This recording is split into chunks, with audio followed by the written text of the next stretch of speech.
Welcome to the December 6th governing body meeting. Call this meeting to order, and we will have an invocation. If you'll give your attention to Councilwoman Valdivia Alcala, stand as you are able, and then remain standing for the Pledge of Allegiance.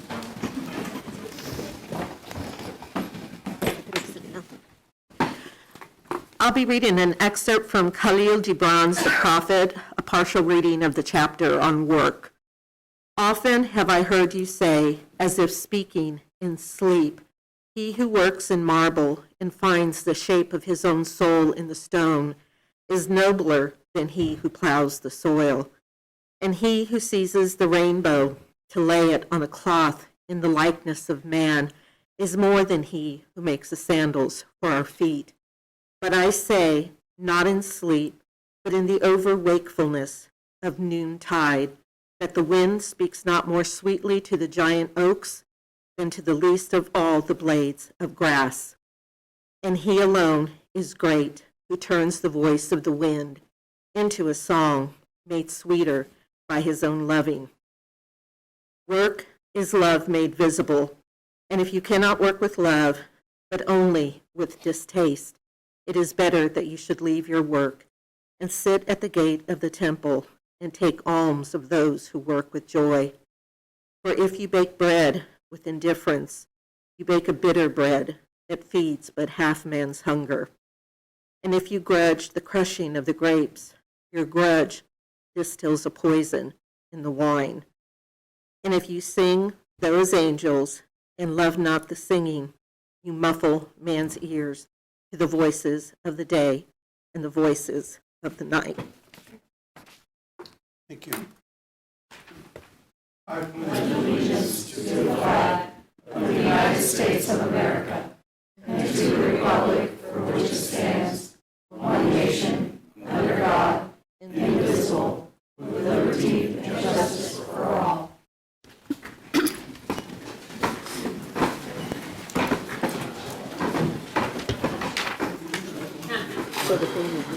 Okay, as I stated, we have a lot to attend to this evening. I am glad to see the entire governing body here with us today in person. It's a nice feeling. They had to re-educate us on how we're going to vote this evening because we haven't used this board for a while. It's always been the roll call vote. So we'll move forward, and I'll ask the clerk to please call the roll. Mayor Padilla. Here. Councilmember Hiller. Here. Valdivia Aquila. Here. Ortiz. Right here. Emerson. Here. Hale. Here. Nager. Also right here. Dobler. Here. And Duncan. Here. All right, we have 9 present. Roll being called, we'll move on to agenda item number 2, appointments. A is a board appointment recommending the appointment of Stan Stahlbomber to the Board of Building and Fire Appeals for a term ending December 6, 2024. B is a board appointment recommending the reappointment of Angela Sharp to the Board of Building and Fire Appeals for a term ending December 31, 2024. C is a board appointment recommending the appointment of John Hunter to the Downtown Business Improvement District Advisory Board to fill a term ending December 6, 2024. D is a board appointment recommending the reappointment of Paul Miller to the Board of Plumbing Examiners for a term ending December 31, 2024. And E is a board appointment recommending the reappointment of Steve Mohan to the Board of Building and Fire Appeals for a term ending December 31, 2024. Okay, we've heard the appointments read. The chair will entertain a motion. So moved. Move to approve from Councilman Dobler and second from Councilwoman Nager. So we will take the vote now. I was going to say call the roll again, but glad I have it. Are we ready? Yep. You can vote. There she said. Right. Okay. Did we go? Oh. Okay. Mayor, did you vote on that? Hmm? Okay. So it's appointment, so let's start over. Oh. Sorry. Okay. He thought it was Okay. really cool to push the button. I was just wanting to play off the button. You can go ahead and vote. Go ahead and vote. Not fair, but the rest of you.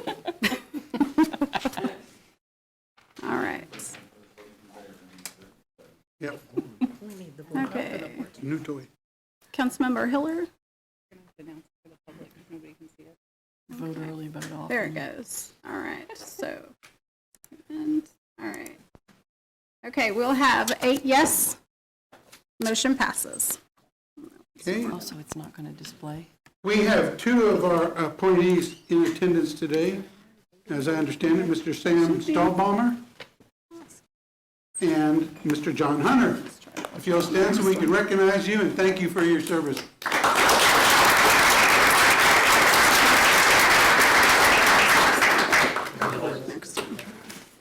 Okay, we'll move on now to agenda item number 3, the consent agenda, if the clerk will read. A is approval of a public works engineering contract between the City of Topeka and Finney and Turner Seed in the amount not to exceed $106,750 for engineering services. B are minutes of the regular meeting of November 15, 2022. There is 1 cereal malt beverage application for Dickey's Barbecue located at 609 Northwest US Highway 24, and staff is recommending approval. Okay, you've heard the consent agenda. Move approval. We have a motion to approve by Councilman Emerson, seconded by Councilman Kell. Tell us when we're ready to vote, and I can't vote on this one, right? Showing up here. Okay, you guys can go ahead and vote. Sorry. Gotcha. Okay. Display results. There we go. All right, we have 9 yes. There we go. All right.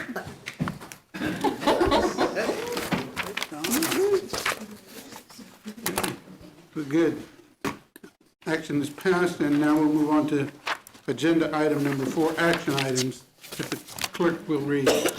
A is an ordinance introduced by City Manager Stephen Wade annexing land to the City of Topeka, Kansas in accordance with KSA 12520C, generally located on the east side of Southeast Croco Road and approximately 1,300 feet south of Southeast 37th Street within an unincorporated Shawnee County, Kansas, and assigning the annexed land to Council District Number 4. Mr. City Manager. Thank you, Mr. Mayor. This is 79 acres near 39th and Croco. The owner is desirous of constructing 188 single-family homes and 78 duplex units. The Shawnee County Commission reviewed this on October 6th, found no issues, and so we're asking for your approval to annex. Kurt, you've heard the item. Chair will entertain a motion. Motion to approve. Motion to approve from Councilman Emerson, second by Councilwoman Nager. Okay, you can begin voting. Okay. There's no discussion? Good question. Okay.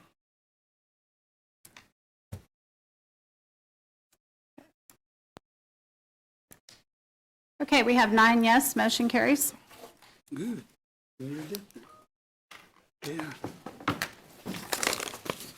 Okay, we'll move on to action item B, if the clerk will read. B is discussion and possible action of the 2024 Social Service Grants Committee process and funding in the amount of $434,904. Mr. City Manager? Mr. Mayor, I'll actually defer to Committee Chair, Councilman Hiller. Okay. Councilwoman? Thank you, Mayor. On behalf of the Social Service Grant Committee, which is myself as chair, Councilwoman Nager, and Councilman Kell, we bring this forth to you. As I think everybody knows, we do we have a contractor, United Way, who does the grant process the first half of the year, and then after the city budget is passed, the committee reviews and looks at all of the criteria, calendar, and scoring of the social service grant process with in mind what has occurred in that recent round to see if they would recommend any changes and bring something forward to you all by the end of the year. What you have before you is the recommendation. At my request, they put an extra note in there for you. Basically, this year, these documents reflect those of 2022 with the exception of date changes. All items were reviewed, open for discussion. We had no recommendations for changes from our managing partner, United Way, from city staff, from the committee membership, or from the grantees or others. So we really did spend some time. You've got minutes if you want to look at those. The recommended funding amounts remain the same as 2022 as well.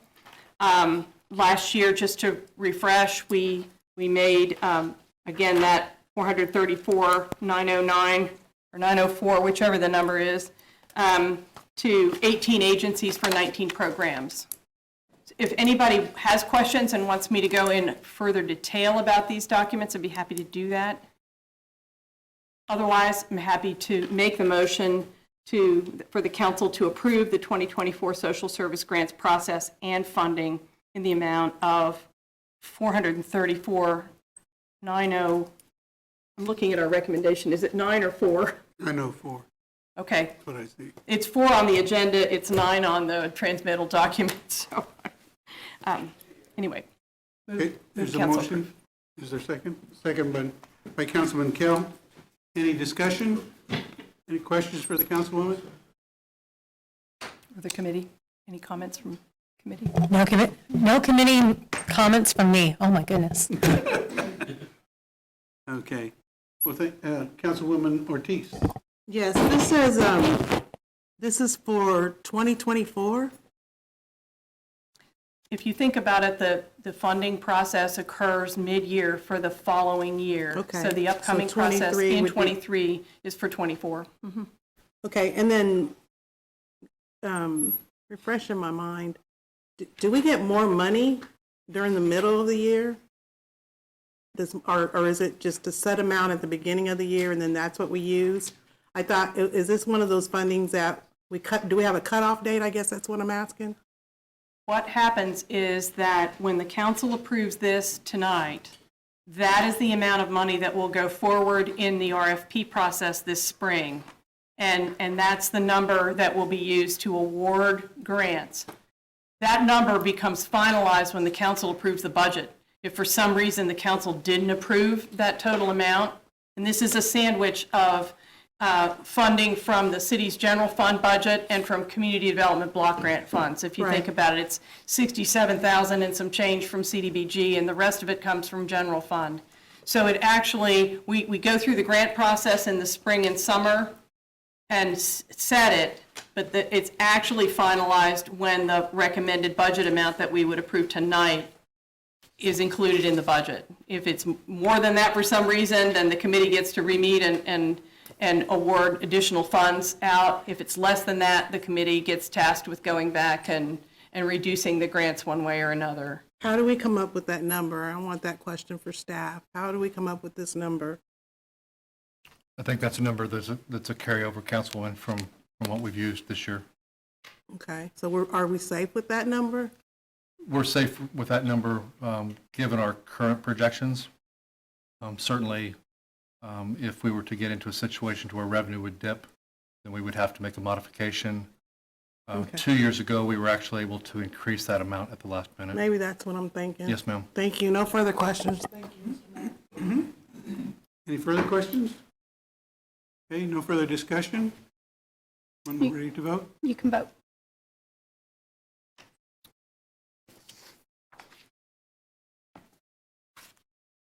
Councilmember Dobler?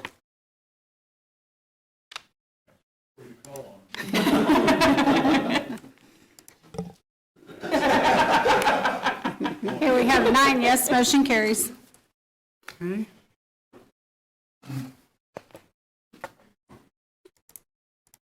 Move on to action item 4C, resolution. If the clerk will read for us, please.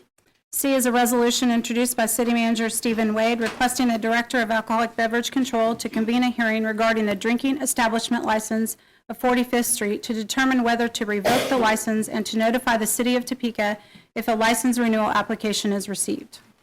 Mr. City Manager? Thank you, Mr. Mayor. As the council is aware, 45th Street, which opened in 2019, has been the site of numerous police calls for shootings, assaults, fights, and numerous disturbances. The last shooting on November 4th was a homicide. Staff is recommending that the governing body approve requesting ABC to either revoke the license or not renew upon expiration. Okay, for the explanation, Councilwoman Adivia, excuse me, Councilwoman Alcala. Valdivia Alcala. Thank you, Mayor. This is, I know I've seen any number of issues about this particular bar. As I've seen over the years, I know that there's been some violent actions at other bars, which is, all of it is unacceptable. Yet I'm wondering if there is anyone here, or if Chief is here, to give us the specifics since 2019, the amount of write-ups or calls, or give us more information in addition to the homicide that we know is definitely the most egregious. Councilman, I don't see Chief in the chambers at the moment. I know we've pulled those statistics. The statistics show a significant number of calls that are out of the ordinary. Okay, do we have any idea if this council has ever moved in this capacity for bar closure before? I'm still new. I mean, But I don't to know. best of my recollection, we have made at least one that I'm aware of, that it had the same kind of circumstances. It was an established bar. It continued to have call after call for fights, sale to minors, shootings, and there was attempts to try and work with the owners and management to control the activities both inside and outside, because sometimes they just pushed it out the front door and we never called the police, and so it got into the neighborhood. We've had a similar situation here.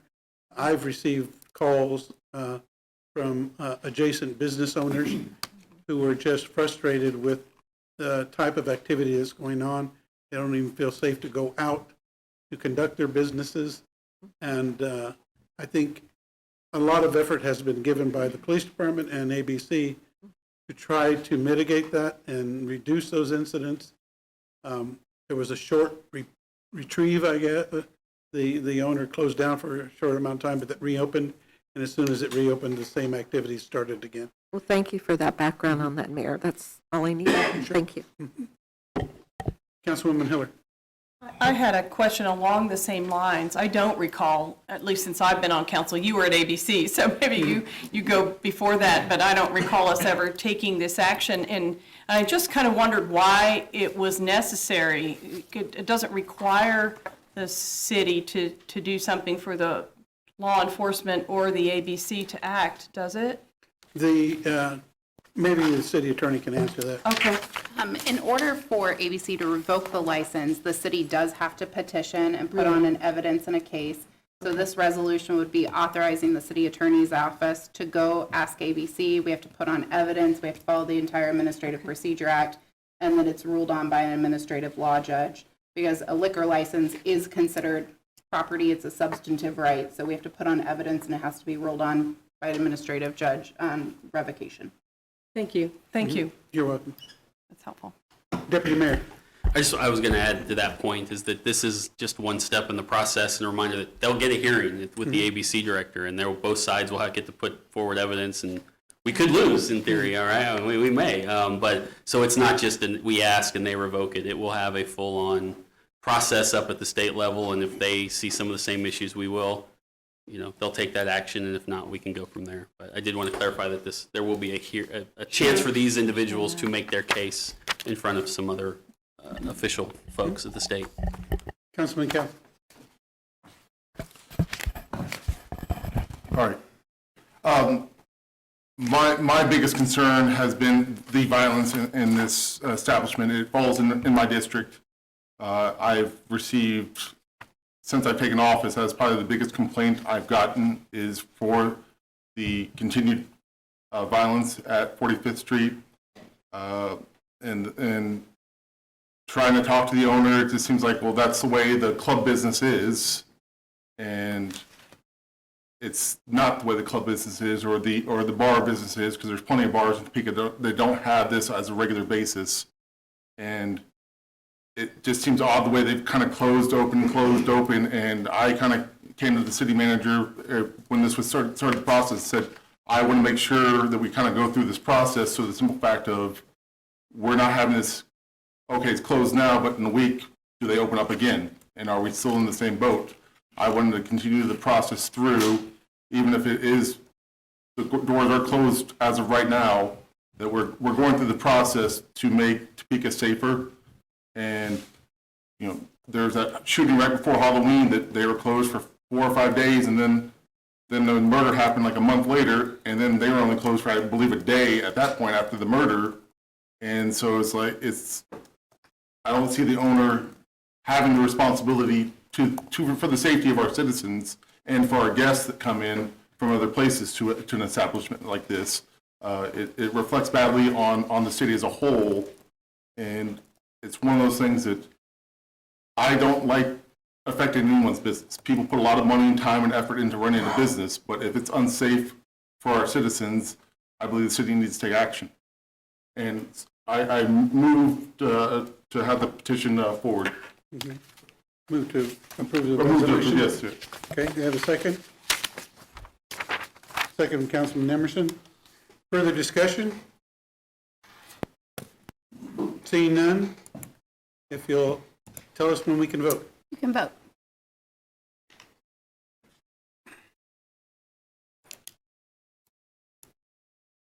Okay, we have 9 yes, motion carries. There it goes.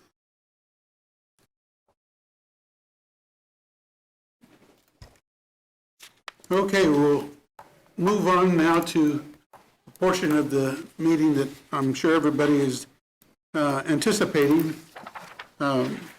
If the clerk would read action item 4D, and then we'll move forward. D is selection of council member to fill the unexpired term of Council District Number 9. Okay. I don't think the city manager has anything to add here, but I do believe city attorney. Yes, Mr. Mayor. So I was asked to just review the process one more time. So as the interviews today will be conducted, they will be conducted in the order the applications were received. Each applicant will be allowed to make an opening statement of 4 minutes. Next, each governing body member will be allowed to ask your pre-submitted question. The press and the packets and everyone has those questions. Each question will get 2 minutes to respond to each question, and then at the conclusion, an election will take place, at which time each governing body member will be allowed to vote for one person on the provided ballot. Thank you for all being here. And then the clerk will read the results of each ballot, and we will move through as many rounds as needed. Happy to answer questions throughout. Before we get started, any questions? Okay, thank you very much, Amanda. I do, before we get started into this process, I'm sure that I don't overemphasize the importance of this selection this evening. It's extremely important for us to keep a governing body whole. And it's unfortunate that there were things that caused Mr. Lesser to leave his seat, because he was definitely a very active and involved council member, and I appreciate the years that he spent with us. He is just as much interested as the rest of us as who will take this position to represent his district and work with the rest of the council for the betterment of the city of Topeka. I want to thank those people who have stepped forward and put their name forward for selection. It's courageous to do. You know, it's like a job application, but you're doing it in front of 9 people on the council and on TV. So there's a lot of pressure there. But I do thank you for taking the time and consideration to want to serve your city as a city council person. So we'll move forward then, and as I understand it, I'll call the first, I'm sorry, Councilwoman Ortiz? Mr. Mayor, I don't have a copy of the questions. I thought we would all have a copy of the questions. They're attached to the back of all the applications, resumes, in your interview packet. Attached to the back of all the applications.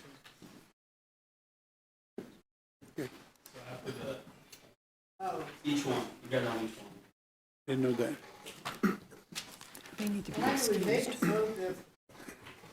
Okay.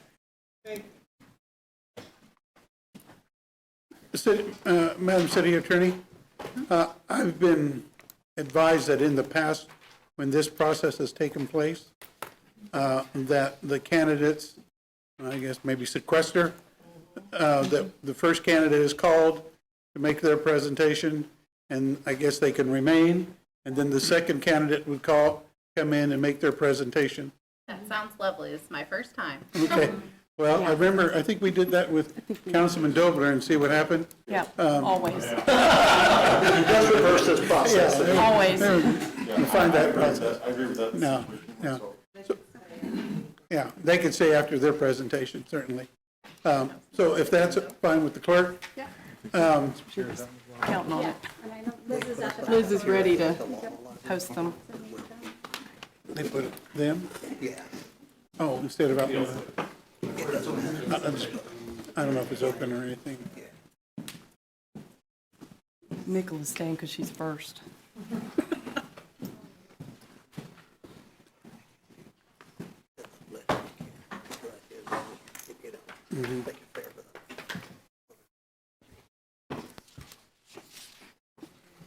Are we comfortable with where the candidates are? Okay, good. All right. So, Mikola, you're first up. Thank you for putting your name and being a candidate for this. You approach the podium. Are they going to have her sit? Is this okay? Okay. Okay. Okay. That's nice. Thank you. Appreciate you letting me sit down. Are you ready for me to start with the opening statement? Okay. Hello, Mr. Mayor, members of the council. My name is Mikola Saunders. I've lived in Topeka since 2011, and I've had the chance to work with most of you in some way since then. Most of you have heard me speak to this body in recent years about the need for a new Topeka city flag, about the importance of robust public transit and bike share in our community, about the work of the Sustainability Advisory Board and the need for a sustainability coordinator reporting to the city manager. I'm here today because I'd like to join you in the work of shaping our community through engagement, policy action, and budgetary priorities as the council's representative for the residents of District 9. I'd like to take a moment to thank each of the other 4 applicants for stepping up for Topeka and our district. I appreciate them and look forward to collaborating with them in the future. Members of the body, I know I don't need to explain to you that this is a critical time for Topeka, or that the decisions that you're making right now shape the future livability of our community for generations to come. But this moment and this work are why I'm in this chair right now. When I moved to Topeka 11 years ago from Omaha, and I told a born and raised Topekan where I'd moved from, the question I got most often was why? That's less often the case now. Topekans feel better about the community, and I want to make sure it stays that way.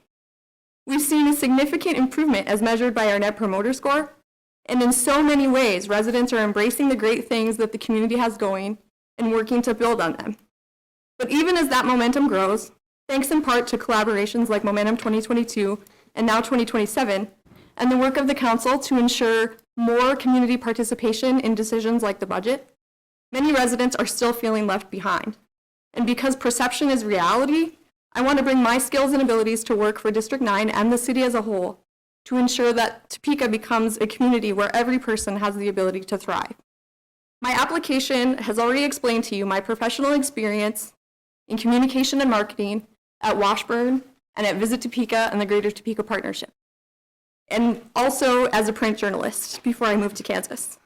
It outlined my service engagement in Topeka and beyond, including board service for Fast Forward and Forge, my son's school, and our community's theater. It also explained my education from Iowa State, Washburn, and now K-State, where I'm a PhD student in leadership communication, working on community-engaged research. What it doesn't really explain is my personal readiness to serve, my willingness to listen and to learn from each of you, from city staff, and most crucially, from the residents of District 9 and their daily experiences. I look forward to our conversation this evening and the opportunity to show you why I deserve your vote. Thank you. I appreciate your opening remarks. Now we'll get into the questions. Sure. We'll all ask the same question of each candidate. Are you ready? Sure. I get the first one. Mine is relatively simple, but depends on your answer. Why have you chosen to apply for this seat on the council? So, just a little bit of a story. The day that Councilman Lesser made the difficult decision to resign from council was the day I learned I had friends all over the city who were paying attention to what district I lived in. And I want to thank each of them for reaching out and for seeing in me the ability and the fortitude to serve in a role like this. I have been engaged in Topeka since I got here, and I think the most important thing about taking a step like council is just the scale of the work that you're doing. You're setting the vision and the priorities for our community. And I think that I have skills and abilities that can support that. And as I said in my opening remarks, this is a really critical time for Topeka. We're making decisions right now that are going to have implications for the children in our families that haven't even been thought of yet. And that's important. Thank you. Okay, the next question would be from Council District Number 1, Councilwoman Hiller. Thank you. Thank you, Mikola, for coming. Appreciate it. Thank you. My question is, each of us bring years of skills and expertise in many areas, but not all areas. When an issue that is new to you comes up, which it will, how will you approach being prepared to address it? So I think that the most important thing for you to know about me is when there's an issue that I need to go to school on, I'm going to. I'm a really avid reader. I love to learn new things. I really am interested in how different parts of systems interact and affect one another. And I think another thing that I'd like you all to know is that I'm not afraid to say what I don't know or what I don't understand. And I know how to find people who know more about that than I do from different points of view. And I'm committed to that work. Thank you. Mm-hmm. Thank you, Councilwoman. Councilwoman Vladimir Alcala. Hi, Mikola. My question is, what's an initiative not already happening within city government you envision yourself bringing forward during your term if elected? Thank you for that question. As you know, I'm serving my third term on the city's Sustainability Advisory Board, and that service informs what I'm about to share with you. One of the things that I would like to explore is something that a lot of cities are doing in North America and really beyond as well. It's called the triple bottom line approach. And what this means is primarily a city is looking at short-term fiscal impact, right? So the triple bottom line would ask everyone as a framework to consider also social equity and environmental health and sustainability in addition to that fiscal impact. And really kind of weighing things with all three as the bottom line that you're trying to reach. And a lot of cities have transitioned to something like that when they're developing a new community strategic plan. And I think this is an important time to bring something like that forward for Topeka. Thank you. Councilwoman Sylvia Ortiz. Thank you, Mr. Mayor. Good evening. Since District 9 does not have a neighborhood improvement association meetings, how do you plan to involve residents in the decision-making process in our city? Is your mic on? Your mic may not be on. I have the floor. Thank you. Do I need to repeat that? Go ahead. The public that's listening, that'd be great. If I may. Thank you, Mr. Ray. Since District 9 does not have a neighborhood improvement association / meetings, how do you plan to involve residents in the decision-making process in our city? Thank you for that question. I think the responsibility of representing the voices of the residents of District 9 is really important. And I have 3 ideas that I would bring forward if chosen to do that work. The first of those is I would utilize there are 5 Shawnee County parks in District 9. Gage Park, Hillsdale Park, Hughes Park, Sims Park, and Ward Parkway.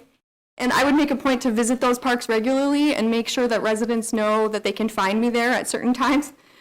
Second thing, I would work to build connections with existing third spaces and community hubs in the district now. And that could be schools, it could be coffee shops, where people are frequenting. And then the last thing, I have a lot of experience in social media. And while there isn't a way to guarantee that the followers of that would be residents of District 9, I think it's worth experimenting with, for sure. And I would also work with the folks representing District 7 and 8 and see what's worked for them in the past and what hasn't. Thank you. Thank you. Thank you. Councilman Tony Emerson.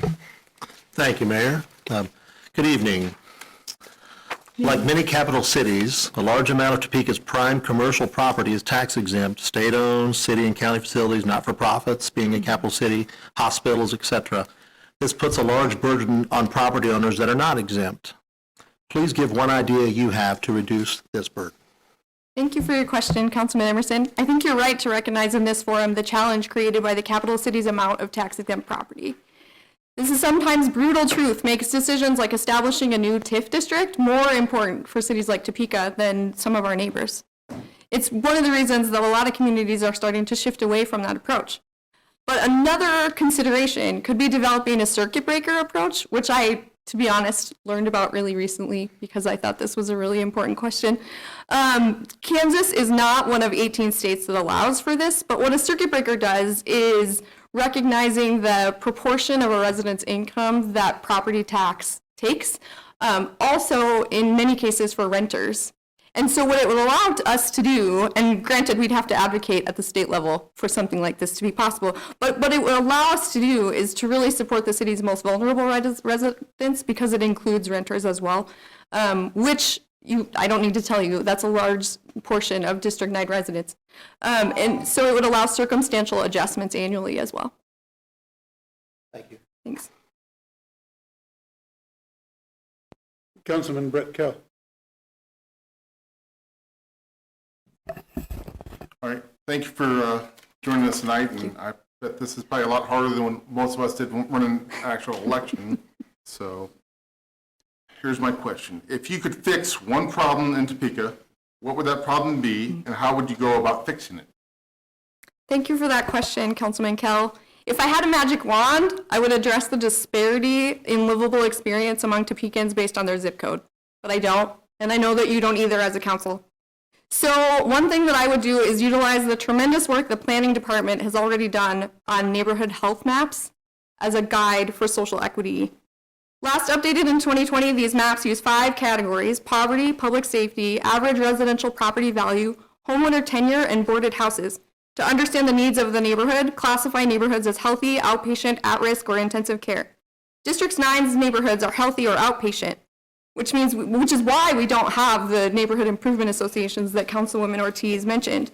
But that doesn't mean we don't have a responsibility to our neighbors. So I would support using those neighborhood health maps as a way to identify social inequity when prioritizing triple bottom line decision making. Thank you.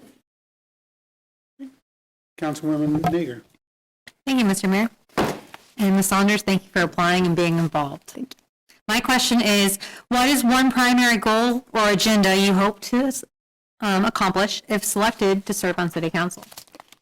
Thank you for your question, Councilwoman Nager. I really focused on what you said about agenda. As I mentioned before, I'm a PhD student, so I think a lot about a research agenda and how bits and pieces of something build something bigger.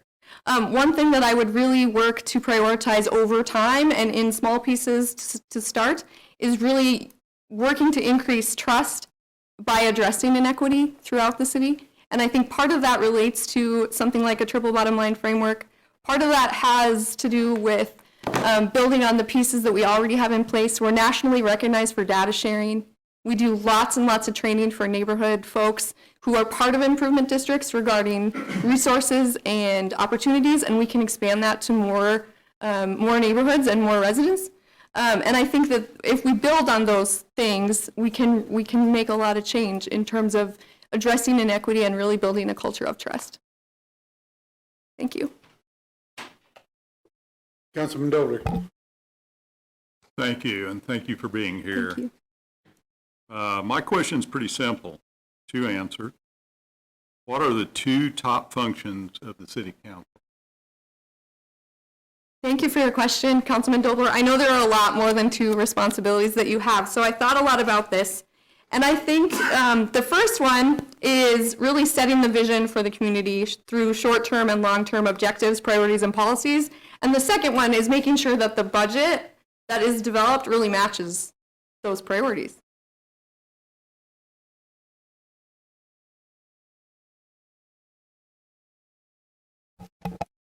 Deputy Mayor Duncan. Thank you, Mayor. Thank you very much for being here. We all know, we got here one way or the other. We all know it's difficult to do this. My question will be the best to you because it's the last. So explain how you handle conflict and how you envision working with your District 9 constituents. Thank you for your question, Deputy Mayor Duncan. You should know that in my personal life, I'm a passionate optimist. To the best of my ability, I treat everyone with respect and dignity, and I work, as I said, for change in small steps if big steps are not possible. I don't seek conflict, but I work diligently to address it in my personal and professional relationships, and I will be responsive and forthright to constituents. I understand that those who have taken the time to send an email, call, or request a meeting have done so because what's going on is important to them. And I want to just say also that Councilman Lesser modeled that well. We didn't always agree on things, but when I had a concern, he always took time to hear me out and understand where I was coming from and make sure that I had insight into where he was coming from too. And I think that that was important for me. I actually worried sometimes that I was being kind of a pest, right? But he never let me feel that way because he understood it was important, and I want to do that too. Thanks. Thank you very much, Ms. Saunders, for participating in this. Thank you. And again, I think I recognize your commitment to the city service from your experience that you highlighted. Thank you very much. If you would ask, the next person is Miss Jo Charest. Okay. Here she is. She's ready. Liz is on it.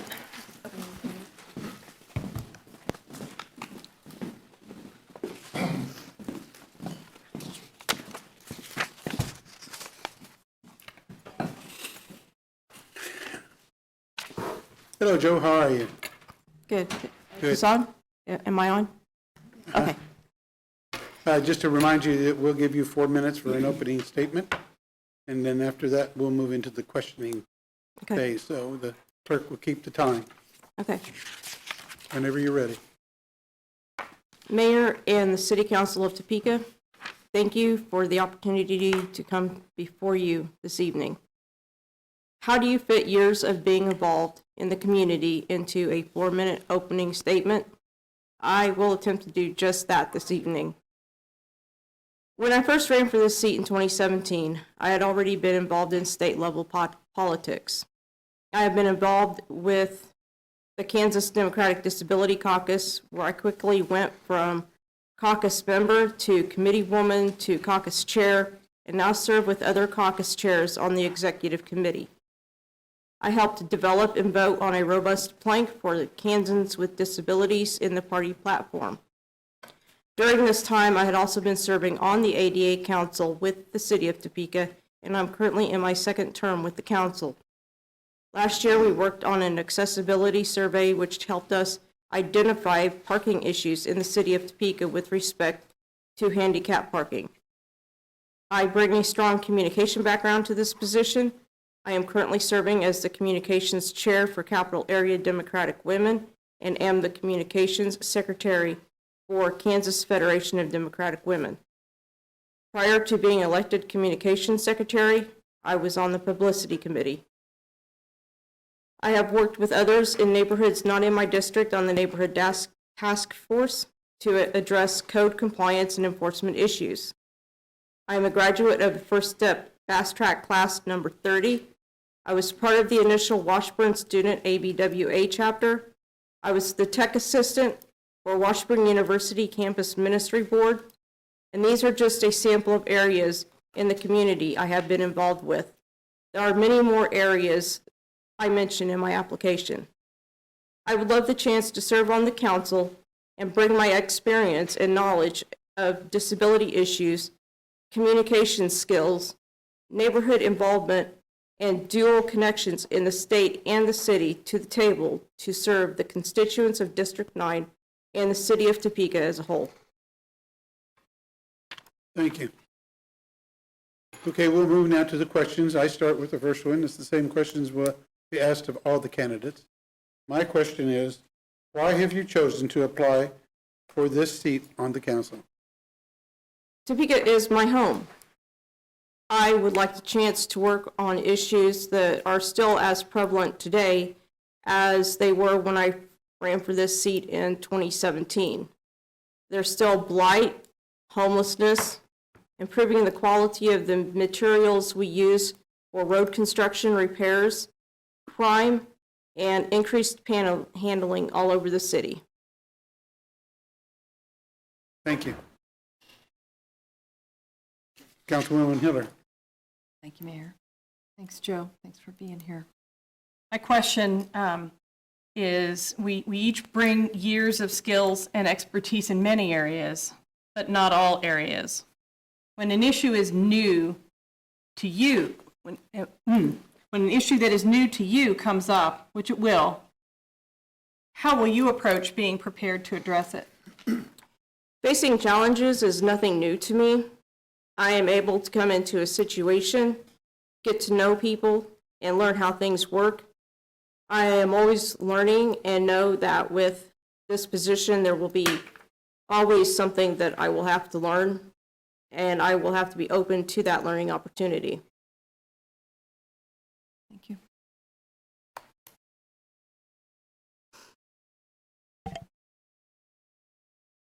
Bear with me, I was just taking notes. We'll move to Councilwoman Christina Valdivia-Alcala. Thank you, Mayor. Is that mine? Hello, Ms. Sheree. What's an initiative not already happening within city government?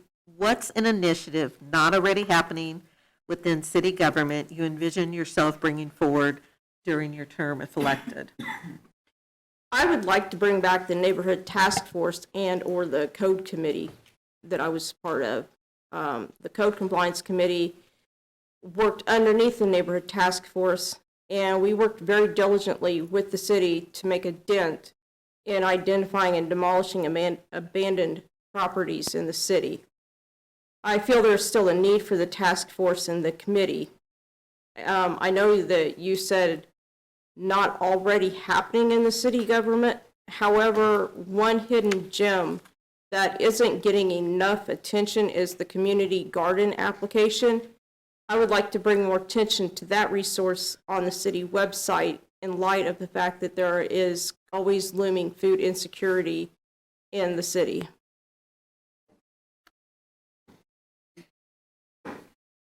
Thank you. Councilwoman Ortiz. Thank you, Mr. Mayor. Good evening. Since District 9 does not have a neighborhood improvement association / meetings, how do you plan to involve residents in the decision-making process in our city? Well, Fox Ridge, where I live, is a neighborhood association.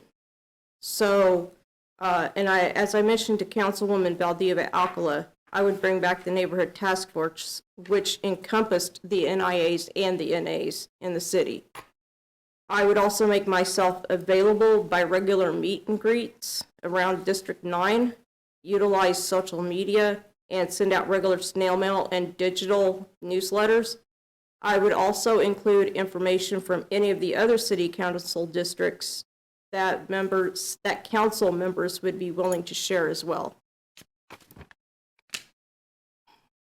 Thank you.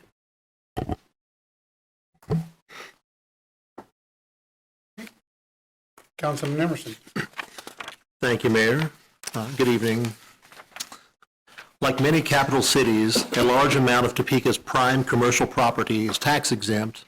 State-owned properties, city and county facilities, not-for-profits, hospitals, etc. This puts a large burden on property owners that are not exempt. Please give one idea you have to reduce this burden. I would have to look at the operating budgets of the city, county, and state-owned properties and work with these entities to see how to save money, because either way, the citizens of Topeka are on the hook for these properties through state, county, and city taxes. Thank you.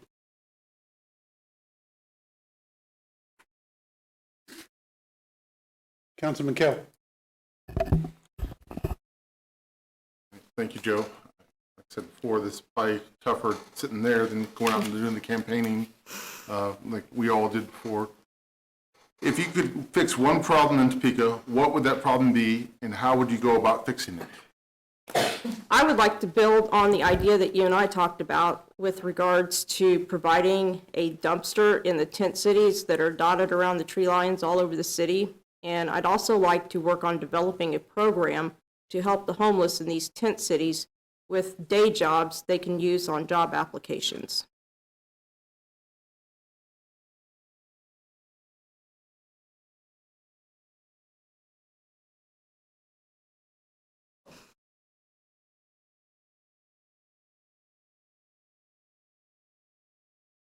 Councilwoman Nager.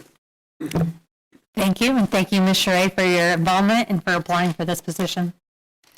My question is, what is one primary goal or agenda you hope to accomplish if selected to serve on City Council? I want to continue working on making Topeka an accessible city for all through my work with the ADA Council and my work with the Kansas Democratic Disability Caucus. We are not only working on making the city of Topeka accessible, but we are also working on making the state of Kansas accessible.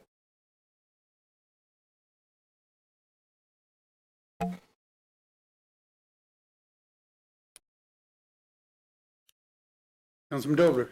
Thank you, Mayor, and thank you for being here. What are the two top functions of the City Council? The City Council is responsible for conducting the business of the city. It also votes on ordinances, resolutions, plats, zoning positions, receives reports, and other items.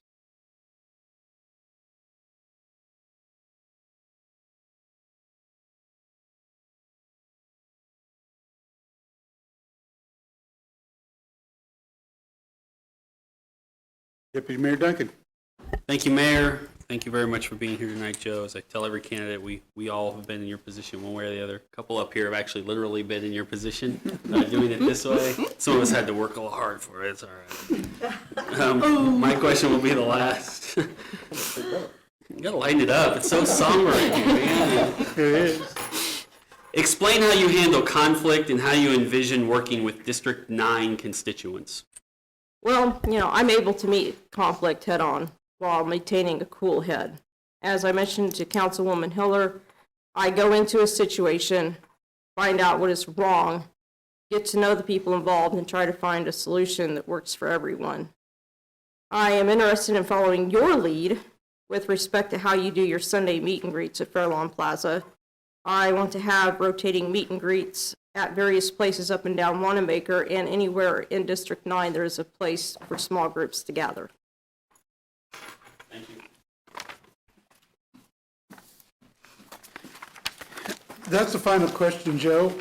Again, as everyone had expressed, our appreciation and thanks for you to coming forward and applying for the position, just like the other candidates. Thank you again.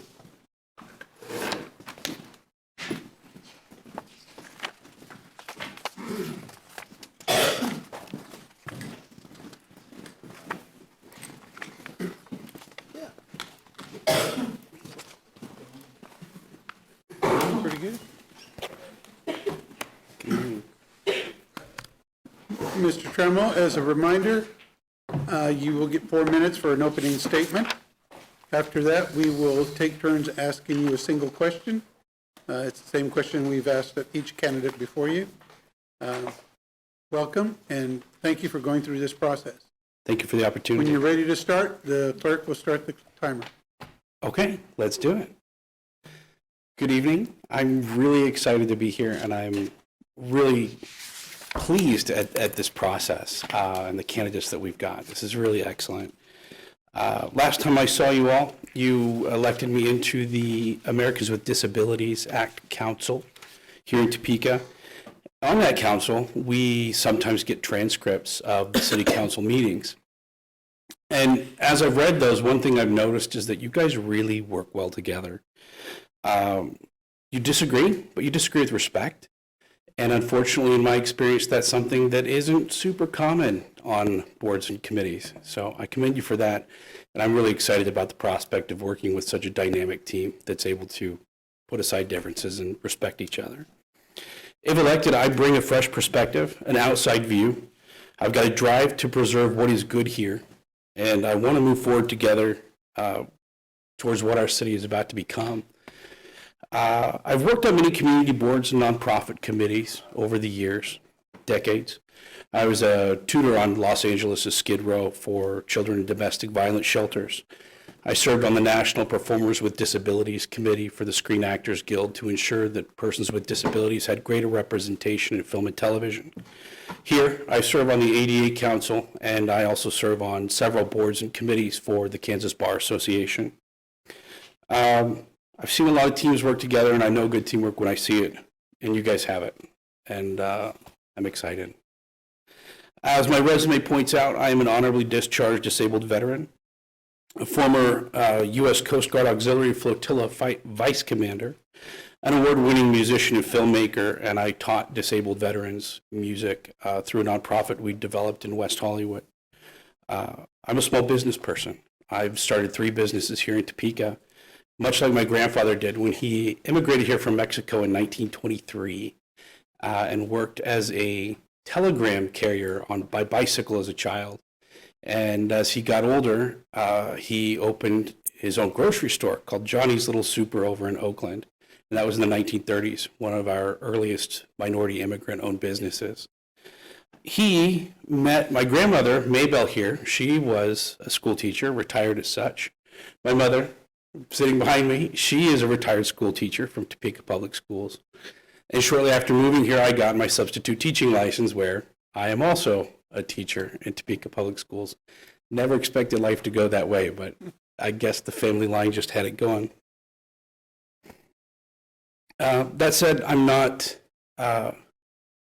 this is a city I've known since I was a child. We've had family here, obviously, the whole time. And it's a city that I've lived outside of for most of my adult life. And I bring with me an outside perspective that I think would be very beneficial to this city as Topeka grows and gains more exposure and becomes a more cosmopolitan city than it was when I remember visiting as a child. I know why people choose to move here, or why they will choose to move here, because I chose to be here. I could have moved anywhere in the country, but I chose Topeka. You've got a lot of really good things going here. Your housing is affordable, and we need to maintain that. Your streets are clean. Your unhoused are cared for. There aren't major tent cities everywhere. There are resources, and they are accessible, and we need to maintain that and expand that, in my opinion. In short, you've got a lot of good things going for you, and I'm excited to be a resident here. We do have some things to work on, and we need to look at solutions that have worked and see if those solutions can be tailored to fit our unique situation. Over 40% of our city rents, and some of those rental properties are not maintained. However, if you read the white, I'm sure, I'm not if, I attached a white paper to my application regarding code enforcement, and specifically Chelsea, Massachusetts, and Dallas, Texas had some good solutions that I think we could probably tailor to our circumstances here. Thank you, Mr. Tremolo. I think your time is up for the 4-minute Yes, opening remarks. I appreciate what you've presented us with.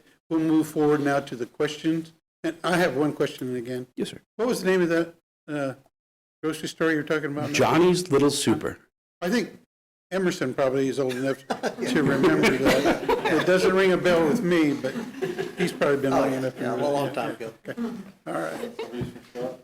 If we can move now to the questions, and you can expand on some of the things you might still have wanted to say. Yes, sir. Okay? My first question is, why have you chosen to apply for this seat on the council? Because your seat isn't available yet, sir. I'm kidding. You're doing a great job. Nobody's perfect. I'm sorry, here we are. I'm a lifelong contributor and volunteer in every community that I have found myself in. I've got a unique skill set and unique ideas due to my background and experiences. I've got fresh eyes on old topics. And I believe that's a value to the city and necessary right now in the 21st century as we move forward. I love the city, and I'm excited to participate more in the governance of it. Thank you. Yes, sir. Councilwoman Hiller. Thank you, Mayor. Welcome, Nick. Thank you. We each bring years of skills and expertise in many areas, as you pointed out, but not all areas. When an issue that is new to you comes up, which it will, how will you approach being prepared to address it? So my military training was as a counterintelligence agent, and part of that is espionage and counterespionage. And in espionage, there's a concept called placement and access. And when you don't know what you want to know, you have to find the people who are in a place to have access to that knowledge. So by that token, I would work with the city manager in particular to identify employees who have knowledge and expertise on the topics that I'm unfamiliar with and bring the city's knowledge base into play. I'd also go to whatever outside resources and experts that I could find and certainly reach out within my own network to try to grasp a more global perspective on the issue. Thank you. Thank you, Mayor.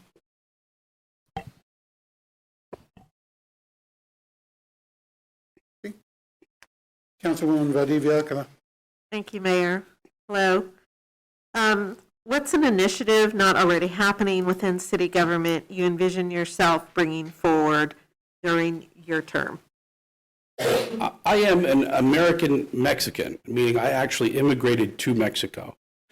And I have a national ID. I went through the interview process at the embassies here and then at the immigration facilities there. And my Spanish is terrible. It was almost non-existent at that point. I understand what it's like to live somewhere and not be able to read the laws or the codes. If we had a building code in the town I lived in, I don't know that. And if I had known it, I might not have been able to read it. I've looked all over and I haven't found relevant portions of city code translated into Spanish. And I think here it's particularly relevant. A 2009 study I saw said that nearly 8% of the population at that time in Topeka spoke only Spanish. The U.S. Census says that nearly all of our Spanish speakers are 18 to 65. And literally, if you look at the chart, almost all of them are in poverty. So if we're going to talk about code enforcement, neighborhood improvement, development, small business, all these things that are going to improve our low-income communities, we've got to be able to reach out to the people who live there. So I would love to see translations of the especially relevant code enforcement, rental, any city code, and then utilize the community networks to ensure that everybody in that community has access to it and knows it exists. It's not going to do a lot of good if we do it and nobody knows.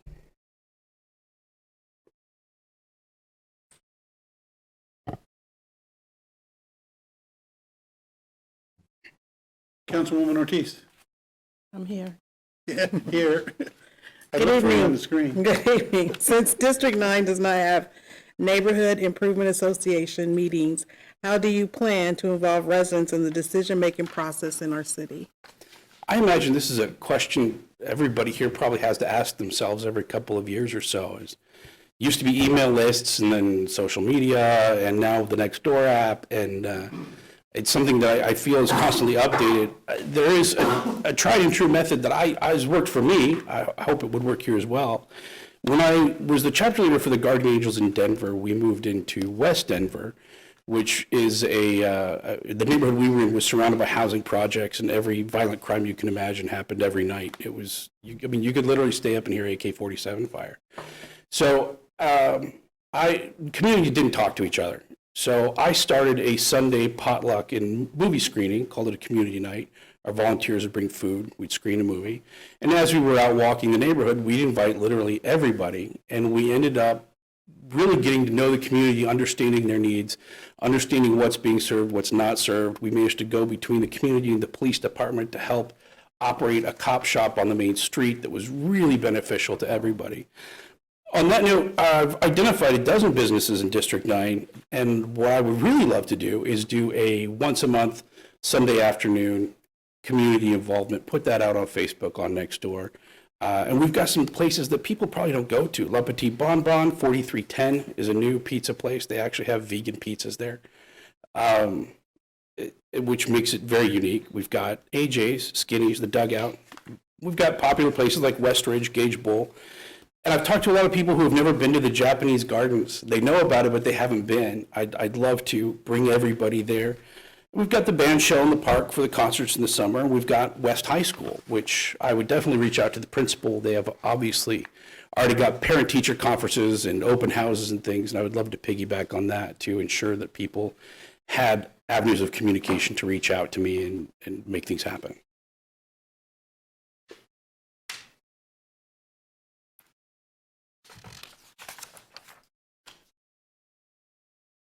Councilman Emerson. Thank you, Mayor. Good evening. Good evening, sir. Like many capital cities, a large amount of Topeka's prime commercial property is tax exempt, state-owned property, city and county facilities, not-for-profits, hospitals, etc. This puts a large burden on property owners that are not exempt. Please give one idea you have to reduce this burden. I love this question. It's the kinds of questions I get asked in my university classes. Makes me actually think and do some research, so thank you. This has actually become a major issue throughout the country. There are a lot of cities that are encountering this, and it's getting worse. Unfortunately, nobody's found a silver bullet that works across the board, but there are some ways to ease that pain. In some cities, there's a 30% non-taxable level of real estate there. And I've researched Alexandria, Virginia, Philadelphia, and Boston. And each one of them has a growing, expanding nonprofit base. Now, a lot of them, tonight, you annexed some space, and we've got the South Topeka Development Program in your district, Mr. Kell. And successful programs like that combined with annexation will increase our commercial tax base. Further, 218 localities in 28 states use what's called a payment in lieu of taxes program, a pilot program.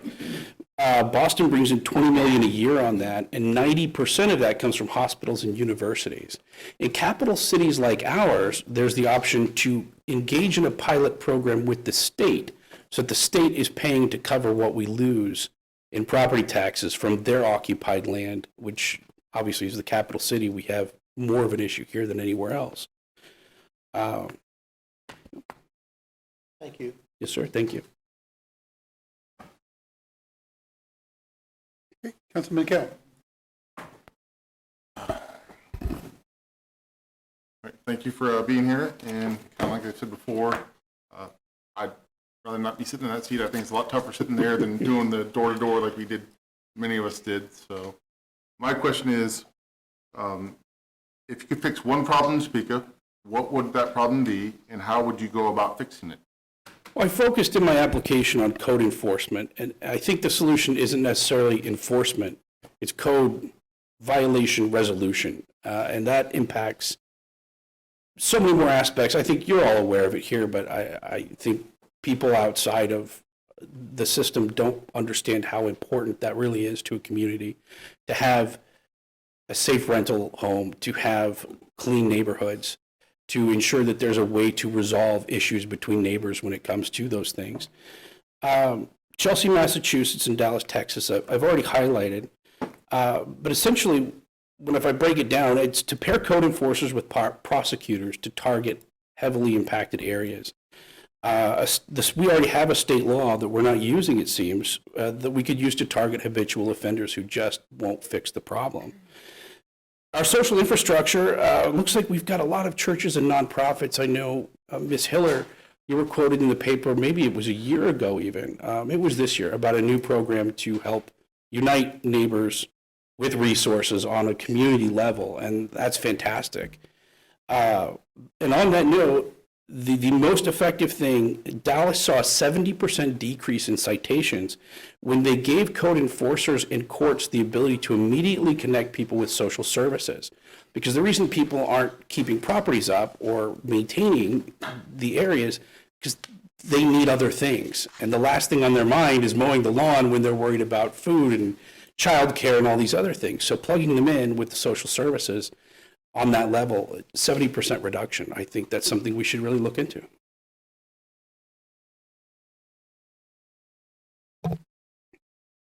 Councilwoman Nager.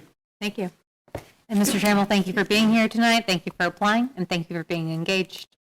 My question is, what is one primary goal or agenda you hope to accomplish if selected to serve on City Council? I really want to see the food desert issue resolved. 40% of Topeka is in a food desert.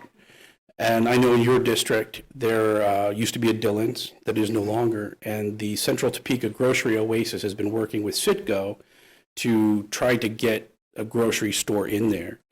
I really want to make that work. If it's not Citgo, then somebody else, and through that develop a blueprint that we can use to go into each and every other district that's suffering from this and replicate that success. I think that's really important that our neighborhoods, especially our low-income neighborhoods where, you know, the grocery store's got junk food and it's within walking distance, you know, I don't think that's fair. I think we need access to nutritious and whole food.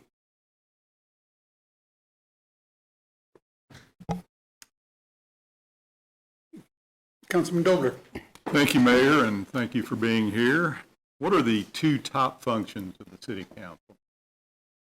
Top functions, I listed primary functions, which are, of course, governance, which is administration of ordinance, city code, administrative actions, budgeting, rules, drafting, ratification.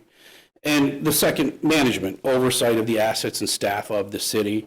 But most important, I think, is more subjective. And I think the most important function of city council is to represent the constituents of our individual districts. We can't properly manage or govern a city without the input of the people in that city. So I would say the primary functions are as I listed, but probably the most important, in my opinion, are representing the needs of the district and ensuring that there's proper lines of communication with the people in the district so that can be done. Thank you. Deputy Mayor. Thank you, Mayor. Fun fact for this evening, there's a few hundred licensed private detectives in the state of Kansas. A handful of them live in the city of Topeka, and 10% of those are in this room tonight. I live in this city. One is sitting right there, the other is sitting right here in this seat. So we have never worked together. Maybe we've spied on each other, but we'll never know if we're any good at what we do. So with that, thank you for being here. Appreciate it very much. Explain how you handle conflict and how you envision working with District 9 constituents. I think everything asked tonight is part and parcel of conflict resolution because government is conflict resolution. Whether it's two neighbors arguing about a property line or it's the U.S. military invading Russia, it's conflict and we're resolving it. I was trained as an Army counterintelligence agent, recruiting human intelligence assets, and handling conflict is inherent when you're dealing with diverse populations and very sensitive information. Conflict management comes down to some bare essentials, which is to create a safe space for people to express what's really going on and to listen to them without judgment. Active listening is really key, and that's essentially just repeating back to people what they've said so that they know you understand what they're saying. Focusing on what unites is a magic pill. Any treaty that's ever been formed between warring factions has been because people are focusing on what really matters to everybody involved, not on what apparently matters. And that requires communication and reaching out to the constituency. Proactive conflict management prevents so many things from occurring, and that's a matter of trust and rapport. And you build trust and maintain rapport. That will stop a conflict before it begins. And rapport between the city government and the constituents means that you're available, you're of service to your community, you're offering support, and you're genuinely just being a good and responsible council member, which I promise to each of you that is what I will be if elected. And I humbly request your vote, and thank you for your time. Thank you, sir. Thank you. Again, not to sound repetitive, I appreciate your interest in wanting to join the governing body, and thanks for the work you have done. Thank you, sir. Michelle Hofer? Would somebody ask her?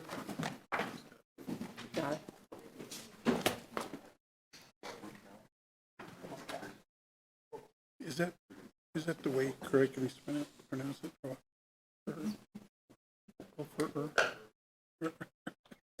Say that. Michelle. Yeah, let's go with it.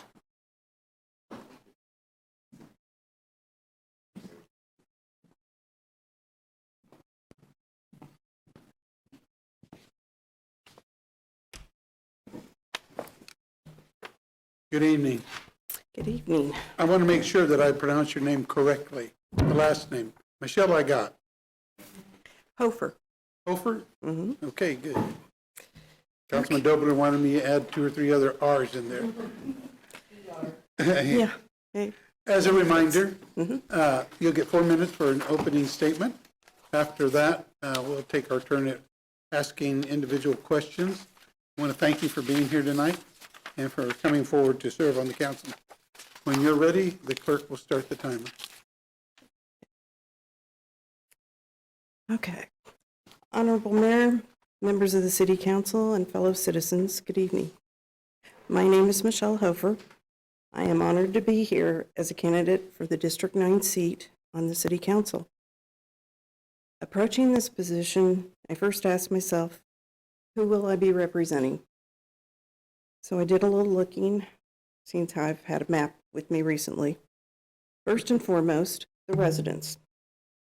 In addition, the district is comprised of the businesses along Wanamaker, south to 21st Street, several parks, including Gage Park, the state offices for the Insurance Commissioner and the KCC, some larger employers such as Security Benefit, several schools, Topeka West and Washburn Tech, for example, but primarily it is single-family and multifamily homes, including the Governor's Mansion. District 9 is home to many unique features of the city. So how am I qualified to represent this very district? I'm a native Topekan.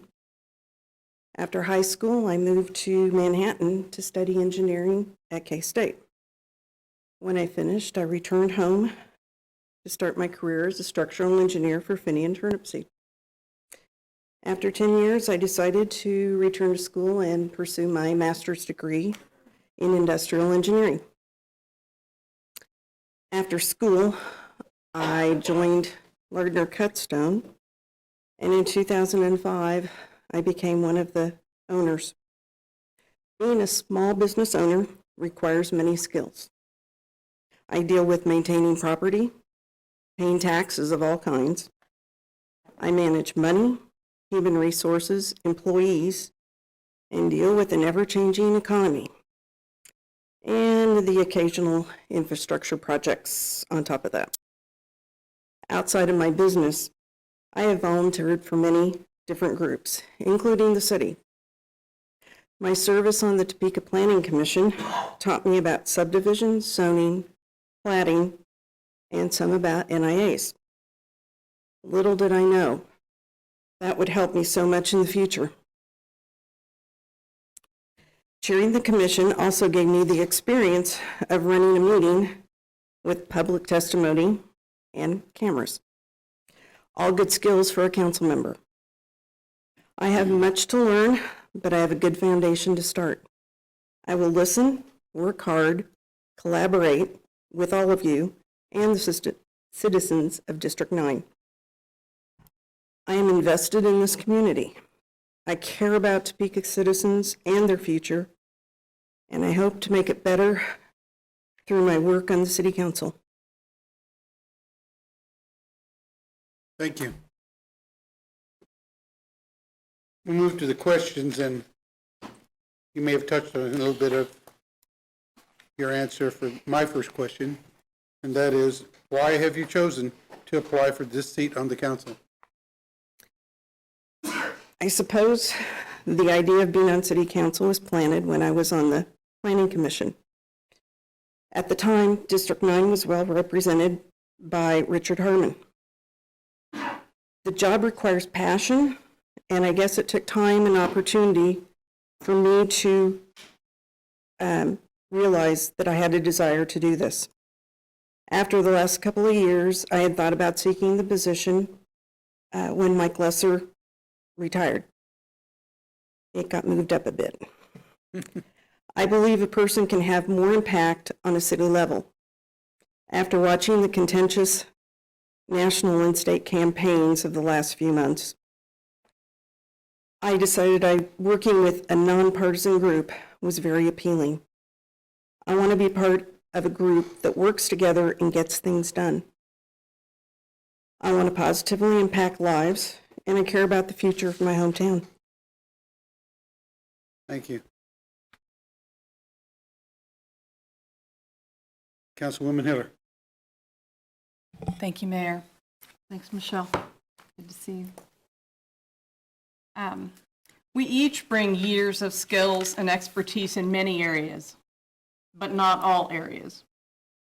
When an issue that is new to you comes up, which it will, how will you approach being prepared to address it? First, I determine who the expert on the issue is. I go to the department or the person it affects and learn about the issue. Next, I talk to whoever proposed the remedy to fix the issue. I'll be talking to other council members to get their take on it, and the staff who's familiar with the issue. Then I'll look for a solution. Thank you.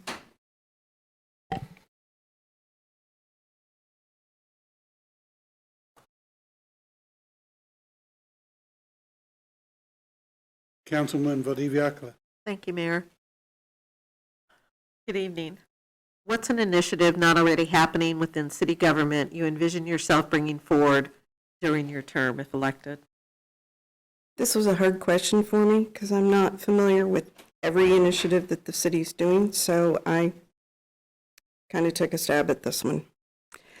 What I envision is similar to something I have done for my business neighborhood. With help from several people, I set up a meeting for the neighborhood to learn about the Polk Quincy Viaduct and all the construction associated with it. I walked to businesses in the neighborhood, talked to the owners or those that worked in those businesses to let them know about the meeting and to let them know what was coming.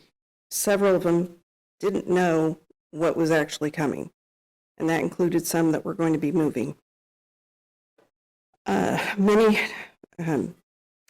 How many projects have been well thought out or have well thought out communication programs? Walking door to door is not always practical. But currently, for example, the residents along 12th Street are not all happy about the delays. I don't know how well the communication is with those residents. So that's something that's important to me, that anyone who's affected by a major infrastructure program, for one thing, is well informed and they know what's going up to date. So I want to work hard to make sure that they're informed.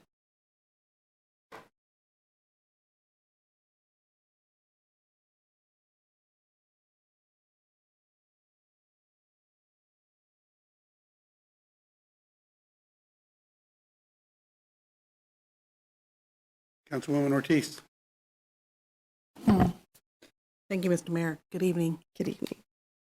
Since District 9 does not have a neighborhood improvement association or meetings, how do you plan to involve residents in the decision-making process in our city? Some areas in the district do have neighborhood groups. I live in West Hills and we have a neighborhood group. I can access others through Nextdoor. Apparently there is a function that I have not learned to use yet where you can send out a targeted email to the members of the neighborhood. If the city is having a project meeting, I can request notice from the city on those and attend and get input from the neighbors. Another option would be a splash page that lists updates and events. And the last option I thought of was one that's already being done. I could look for a place to engage citizens directly, as Mr. Duncan is doing at Fairlawn Plaza. I just have to find that place. He's pretty much staked out that place now. Yeah, he I think has. he'll try to discourage anybody else encroaching, so just a heads up. Not the shoppers. Shop at Fairlawn Plaza. I don't want to discourage the shoppers from Fairlawn Plaza. Councilman Emerson. Thank you, Mayor. Good evening. Like many capital cities, a large amount of Topeka's prime commercial property is tax exempt, not yours. But state-owned properties, city and county facilities, not-for-profit foundations, hospitals, etc. This puts a large burden on property owners that are not exempt. Please give one idea you have to reduce this burden. Well, this has been an issue that's been hanging around for a long time. My mother commented about it when I was in grade school. And I see the city needing to expand their tax base and spread the burden out. There's projects like Elevation Parkway and the new development at 45th and Croco that are going to add people, hopefully, in new developments that should add to our property tax. And the next thing I thought about was, are there city properties that can be sold or repurposed into taxable properties? And I thought of that because of my company.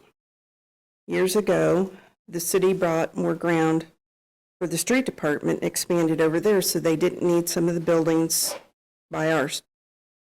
So we were allowed to buy what was the old salt shed, and we've been using that for years, but that was something that came off the tax rolls, or came onto the tax rolls because we'd purchase it. The other thing I thought of, are there any philanthropic revenue sources that can be explored, such as the funds the county raise to support the gardens in the park? I know that they have a fund with the Topeka Community Foundation, and people have donated over the years because they want to see something happen specifically at Rhinish Rose Garden or out at Ensley Gardens. So those were a few ideas I had. Thank you. Councilman Kell? Well, I think we've hit our limit of engineers, so if you win, we'll pick Tony or Neil off. No, I'm So- not an engineer. Oh, I thought you were. No. Okay. That's the, I'll just place one. Please, that's our enemy of engineers. I believe that you're in a tougher seat than a lot of us that went door to door are, so I don't envy you at this moment. My question is, if you could fix one problem in Topeka, what would that problem be, and how would you go about fixing it? This is another one I had a hard time with, but it's something that we struggle with all the time, and that's finding new employees. Every business, every part of the city, county, everyone is struggling to find a new employee. And I thought about a situation I've been in. I have a scholarship at K-State. I go to the annual banquet every year, and we quiz the students. What are you going to do this summer? You're not graduating yet. Oh, I've got an internship with so-and-so. They have offers for multiple internships, and they fight to get the students. I'd like to find a way to go after the students, whether it's college age, younger, and get them more involved at a younger age. So maybe the city needs to look at the possibilities in young people, even as young as middle school. At that point, many kids don't have any idea what they want to do and even lose interest in their future. If they could see more options for their future as maybe a fireman, a policeman, or an equipment operator, and learn how school will get them there, they'll have a better future. and we'll have more employees. Big truck days that they have downtown, that captures the imagination of the young kids that get to climb up into a truck and they're so excited. Somewhere along the line, that fades. So you need to keep in touch with those kids. So I thought about, well, there's the Citizens Academy for the police department. And that gets a lot of people more enthused about the police department. So what is possible for those that are between big trucks and the Citizens Academy? Is there a possibility for internships, volunteer opportunities, or is a Kids Academy at the Discovery Center something to explore? Thank you. Councilwoman Nager. Thank you, Mayor. First of all, thank you for applying. Thank you for what you've done for the community so far, and I'm excited to see what you do in the community next. My question is, what is one primary goal or agenda you hope to accomplish if selected to serve on the city council? In a lot of things I do, I hear the comment, the city doesn't care what I think. They will do what they want to do anyway. I'd like to change that. With the Polk Quincy Viaduct coming up, several business owners did not know what was coming. I decided someone had to step up and get our voices heard. With some help, when I set up the meeting, they were able to directly talk with KDOT and some city officials. I had known this was coming for 10 years. They talked about it when I was on the Planning Commission.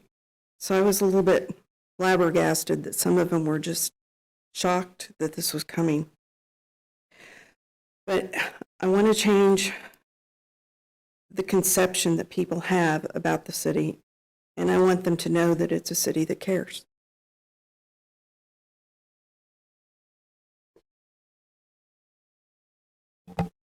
Councilman Dover. Thank you, Mayor. Thank you for being here. What are the two top functions of the city council? Well, the first one's to conduct the business of the city.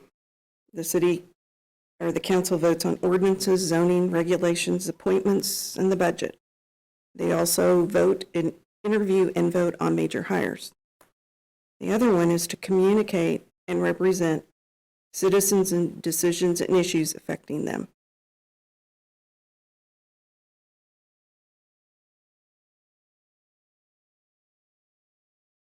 Deputy Mayor. Thank you, Mayor. The original question I submitted was, if you were a rock, what rock would you be? But I was told by the clerk that since one person owned a stone company, that would be not fair to the other candidates, so this was my number 2. Here we go. Thank you very much for being here. It would be limestone. That's right. Explain how you handle conflict and how you envision working with District 9 constituents. Okay, first, I listen and make the person feel heard. Then I look for common ground. I ask what it is that they want and their possible solution. Then figure out if the solution that they have is doable or not possible. Some people just want to be heard. Others want to work on a solution. I know there will be problems I won't be able to fix or even answer, but I need to learn who can help. That will take time, so I may be asking all of you for advice on who to go to.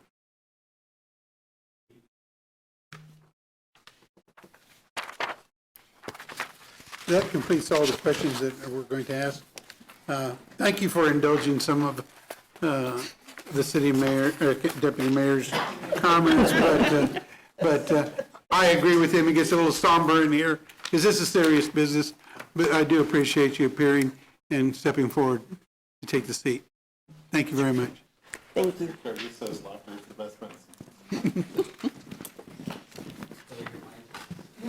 Yes. Something like that.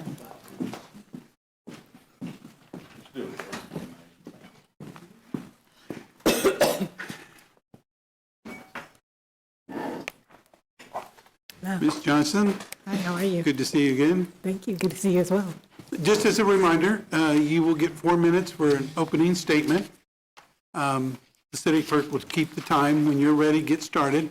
When you're done with that, then we'll take turns asking you, each of us asking you a single question.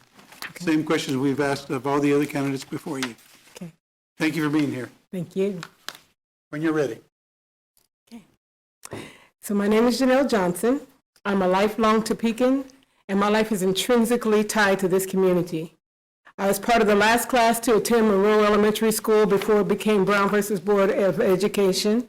I was among the last group to attend Boswell Junior High, located at 13th and Boswell, which is now a park. I also graduated from Topeka High School. Went on to matriculate at Washburn University, majoring in computer information systems. I raised my children here. My mother lives here. My aunts and uncles live here, and I have a plethora of cousins throughout the Topeka community. This is home base for me. I attend church here. The last 50 years, I've attended the same church, Faith Temple Church. And I'm committed to the well-being of this community. I'm a Black woman who stands today to represent, or sits today, to represent a significant portion of the Topeka community who live, serve, and contribute to the health and welfare of Topeka.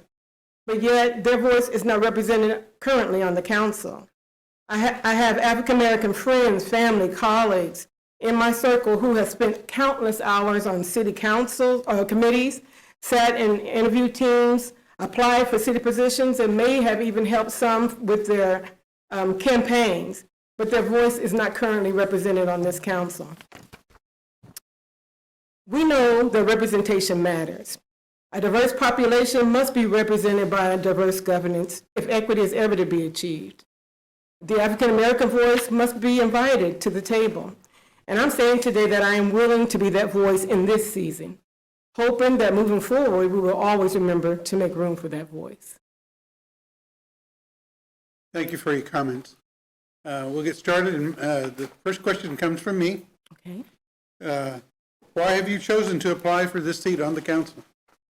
Okay, what you'll find about me, I'm very honest about this whole process. And I was sitting at home, actually, and I remember seeing the headline that Mr. Lesser was resigning from his position. And so I quickly laughed to myself and jokingly said, God, is this what you would have for me to do? Is this my new assignment? I joked about it, I walked out the door, and before I can get home good, people were calling me saying, can I get your phone number? Someone wants you to run for this position. And I'm saying, hold it for just a minute. I had served 12 years on the Topeka School Board, so I understood the full level of the commitment that I was going to be making here. And while my heart was warmed by their confidence in my capacity to do the job, I had to pray and know that this is the door that I should walk through. I feel that public service is really a call. It's not something I do off the cuff. It's not something I do for my resume. I do it because I want to serve people, and that call calls me back to it when things get a little rough in public service. This labor of love we call public service is indeed a journey, and I believe for me, this is the next leg of my journey. Once I was confident of that, I put my application in for District 9, and hence I sit before you today. Thank you. Councilwoman Hiller. Thank you, Mayor. Thank you, Janelle, for being here. Thank you. My question starts with a statement that we each bring years of skills and expertise in many areas, but not all areas. When an issue that is new to you comes up, which it will, how will you approach being prepared to address it?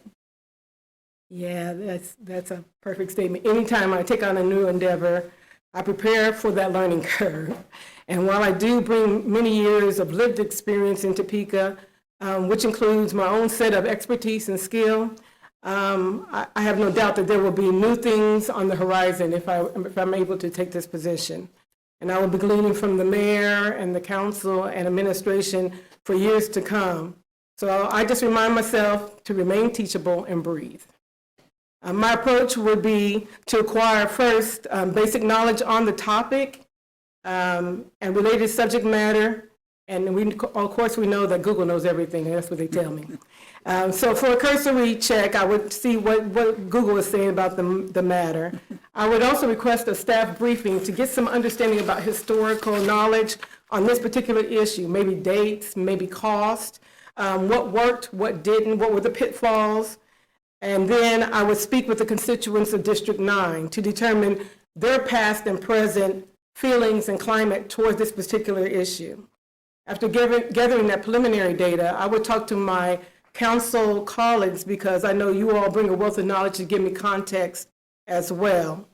Then I would wait for that presentation, if it be it at a board meeting, and really look at that big picture. What is the viability of what is being proposed here when the subject matter is presented? Feasibility, will it work? And how will it affect the residents of our districts and the community at large? Thank you. Thank you.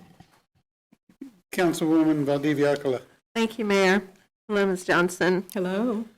What's an initiative not already happening within city government you envision yourself bringing forward during your term if elected? Well, while this is not a new initiative, I would have to say streets have been and continue to be a major priority for all of us, whether it's potholes and curbs or ongoing construction and detours. These are the issues that affect our lives on our daily activities and how we move throughout our community. There are at least 3 intersections in Districts 8 and 9 that are among the worst intersections in the city due to the number of accidents at those sites. So that stands out for me as a safety issue, and our priority is to preserve life. Then there's one other that comes to mind is that families need affordable childcare. Coming from an educational perspective, cradle to career approach involves providing supports from birth to young adulthood that address social and educational inequities. So then our question, the question that emerges is, how do we make childcare affordable? How do we provide supports to home daycare providers to ensure that their facilities are safe, stimulating, nurturing environments that prepare children for their school careers? And how do we support those who may want to go in the child care industry? Those are the things that came out for me.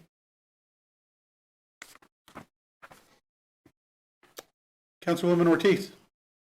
Thank you, Mr. Mayor. Good evening. Good evening.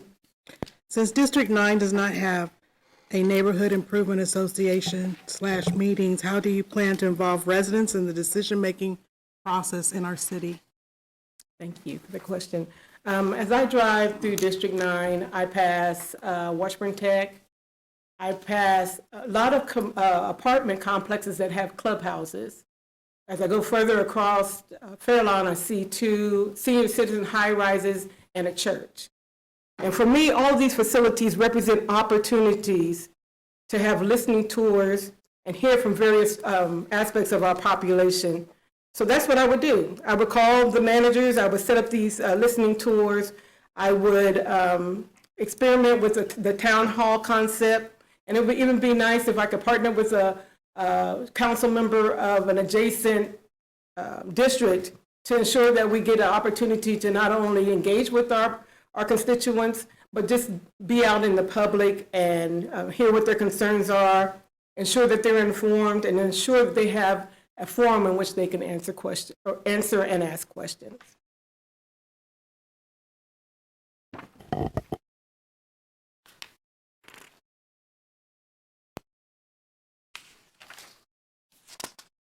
Councilman Norton.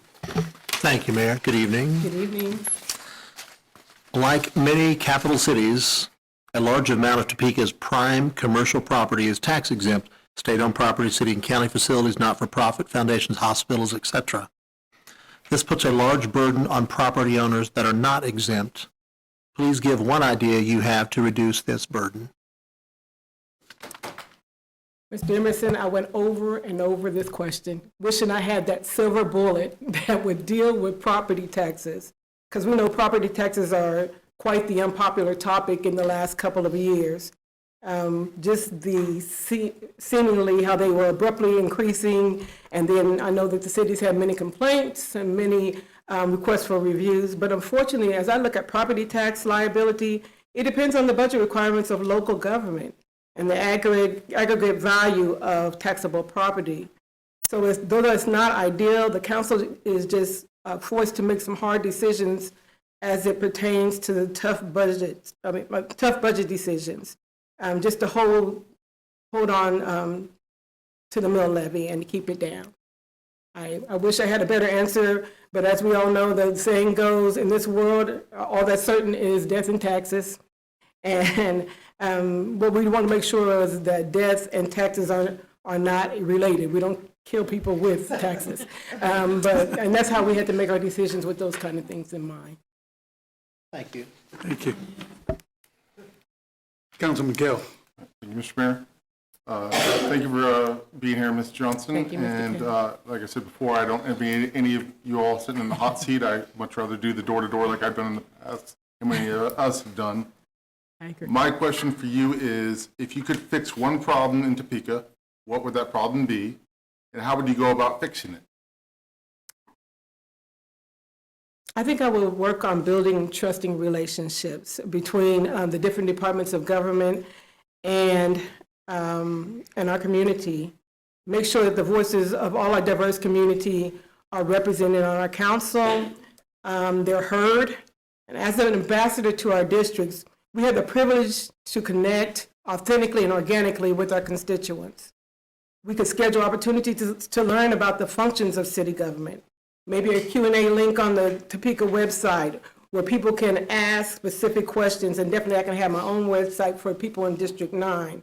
Ask questions and hear how we came about making certain decisions. I even thought about a forum called Ask Your City Leaders, where we'll be forthcoming and transparent about the issues at hand. Maybe a podcast once a quarter or once a month. Continuing to foster that communication between us and our public. As part of the town halls, perhaps a Q&A with city representatives. They make themselves available to answer those pressing questions in a neutral setting.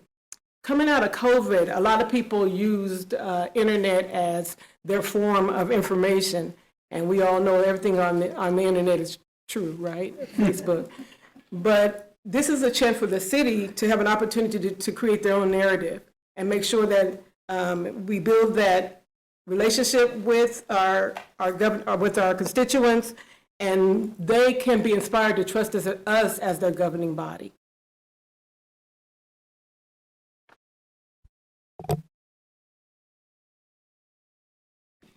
Councilwoman Nager. Thank you. Thank you for applying for this position. Thank you for what you've done in the past, and I'm excited to hear your answer. My question for you is, what is one primary goal or agenda you hope to accomplish if selected to serve on the city council? First, I'd like to congratulate the city of Topeka for hiring their first DEI officer, Mr. Ernesto De La Rosa, because that's a key component in pursuing systemic equity. Mr. De La Rosa will need a full support of the council and our community to effectively do the work that has been assigned to his hands. And I look forward to working with him to assist with this initiative. I have an interest and experiences in understanding DEI, and I have a lived experience that is pertinent to this conversation. I have personally encountered the barriers that are present in our systems, and I would love to see the concept of equity explored, expanded, and applied to the areas of suppliers and contractors for the city government and the vendors that we do business with as well.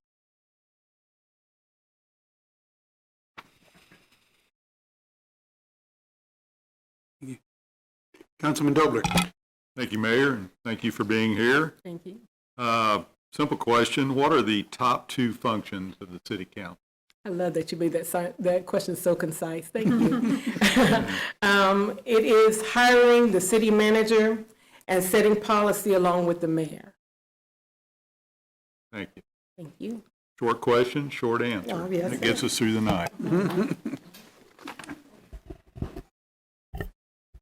Deputy Mayor. Thank you, Mayor. Thank you very much for being here tonight, Ms. Johnson.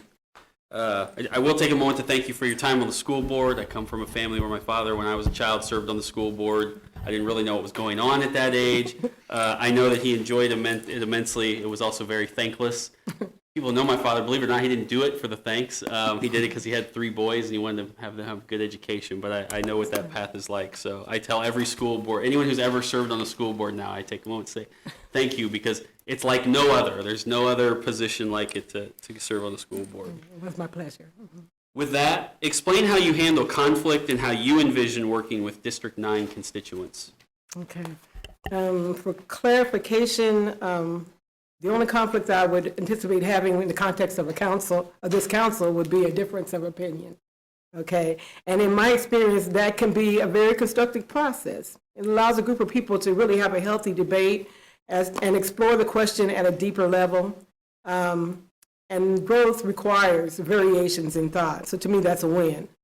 And that said, I would expect to engage in a collaborative process that with my colleagues, that allows all involved the opportunity to share their truths. And this process allows us to amplify other perspectives that can help us go deeper and identify a compromise that takes shared perspectives into consideration.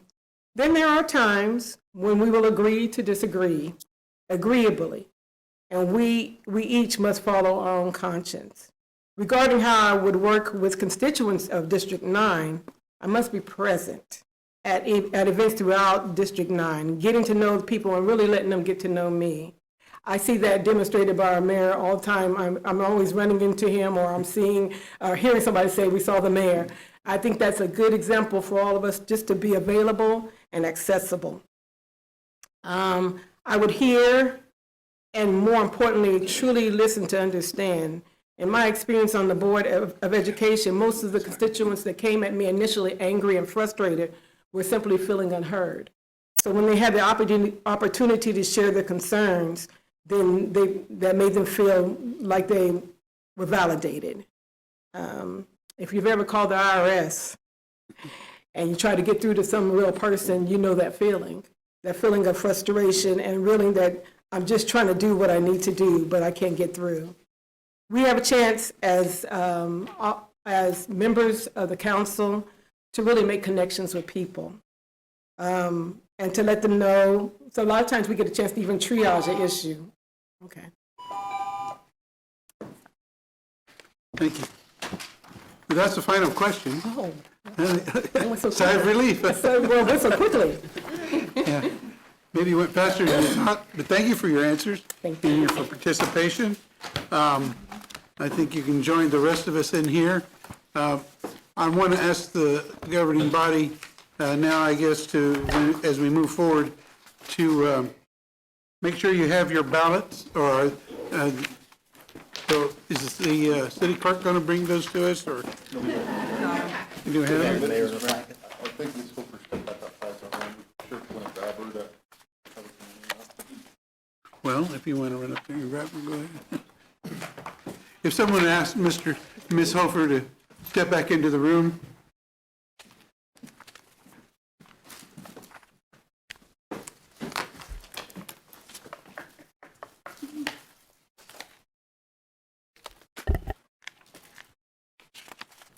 Mayor, point of personal privilege. Please. I started the evening with a large cup of drink, and it is empty. I started empty, and I'm now full. Could we take a 5 or 10 minute break so some of us could use the restroom, as we're getting close to our 8 o'clock time anyway? Put them on the hot seat a little bit longer, they can wait. I will indulge your request. I want to make sure that we understand that there's no conversations or no effort to do pre-voting before we take the vote before the public. Okay? So we will take a 10-minute, because I saw you drinking a lot, 10-minute break. Might be a Return. line by the time you get there.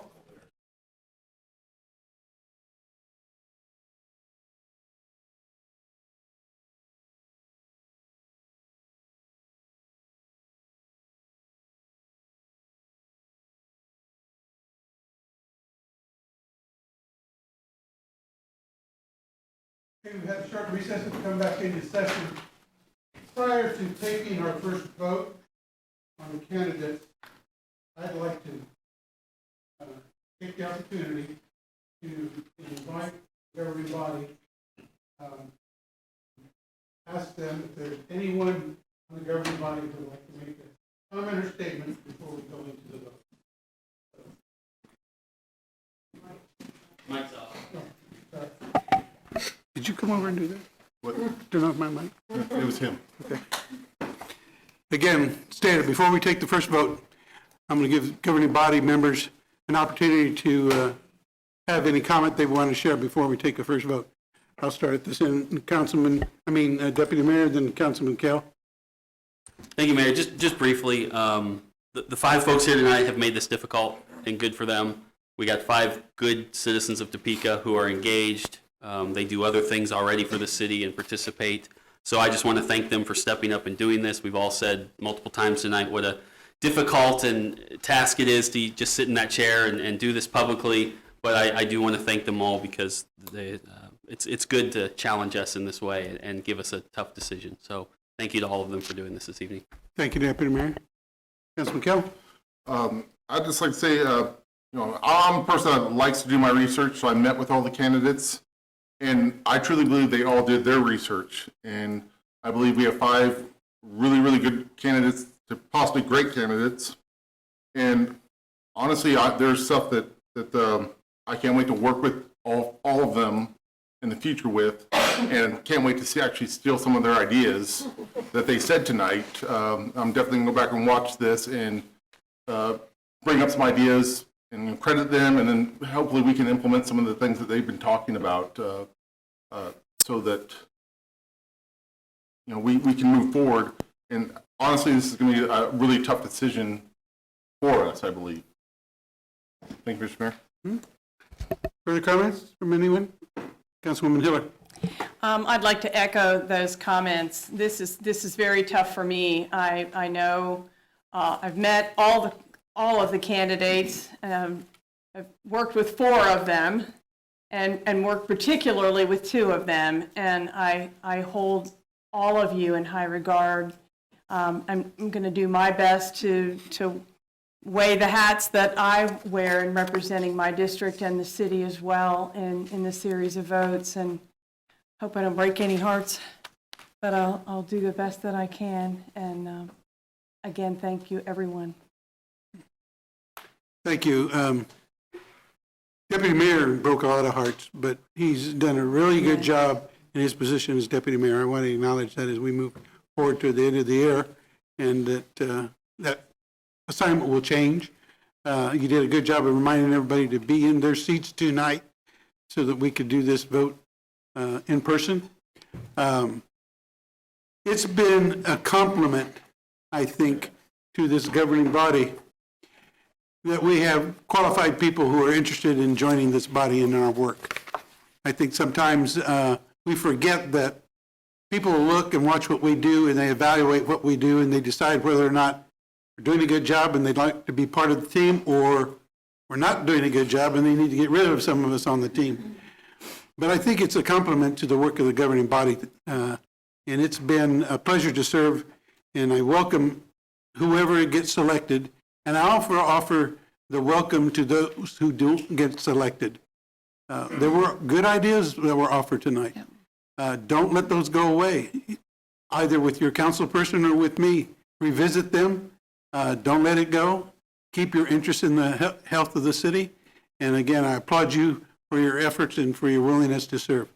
So with that, we will proceed, I believe, Madam Clerk, to the first vote. Okay, mark your ballot. Make sure you sign your ballot. Correct? Please do not fold them. Do not fold them? Please don't. I see it. You can just turn it over. There you go. And then we'll start with the deputy mayor just passing this way. And we always folded them before. I mean, how much work can it be to unfold that? I don't know. We always did before. The Councilwoman Ortiz. I I did, I'm a rebel. Real rebel. I'm sure the records will appreciate it forever.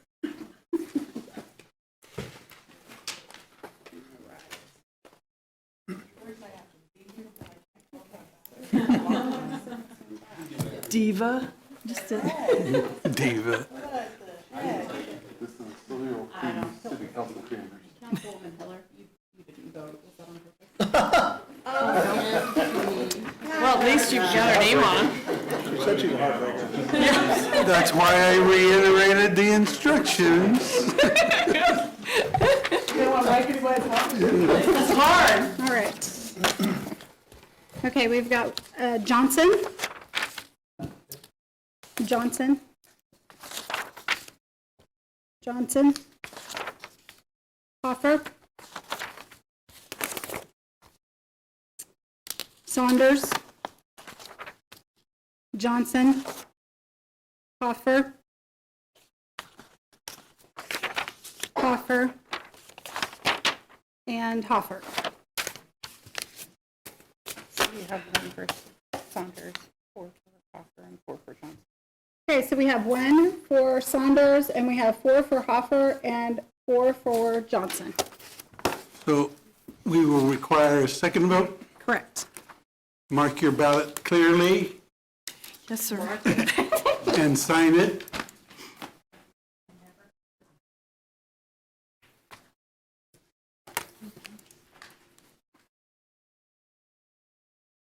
Oh, crap. Thank you. Yeah. What you used to do.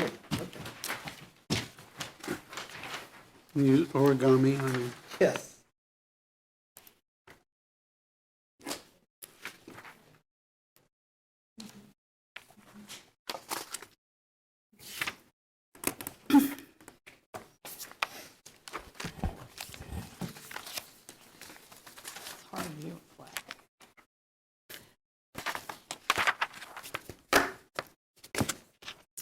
All right.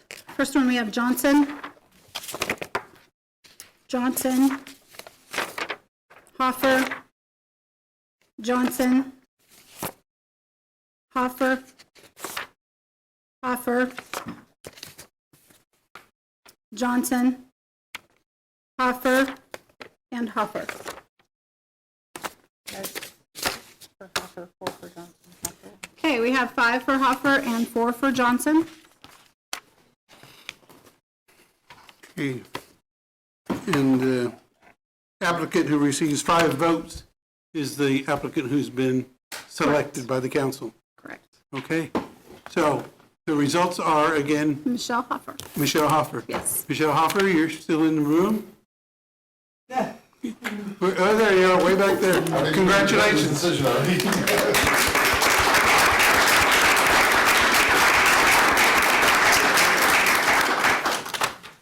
Okay, I want to, again, just reiterate our appreciation for your participation. And again, I encourage you to not lose your desire to serve the city and seek out your councilman or myself to find that position that you can continue to work for us. We will now move to number 5 on our agenda, which is public comment. Correct. Do we have anyone signed up for comment? No, we do not. Okay. Move to announcements. Madam Clerk? For the December 13th agenda, we will have the oath of office ceremony for council member, or Council District 9.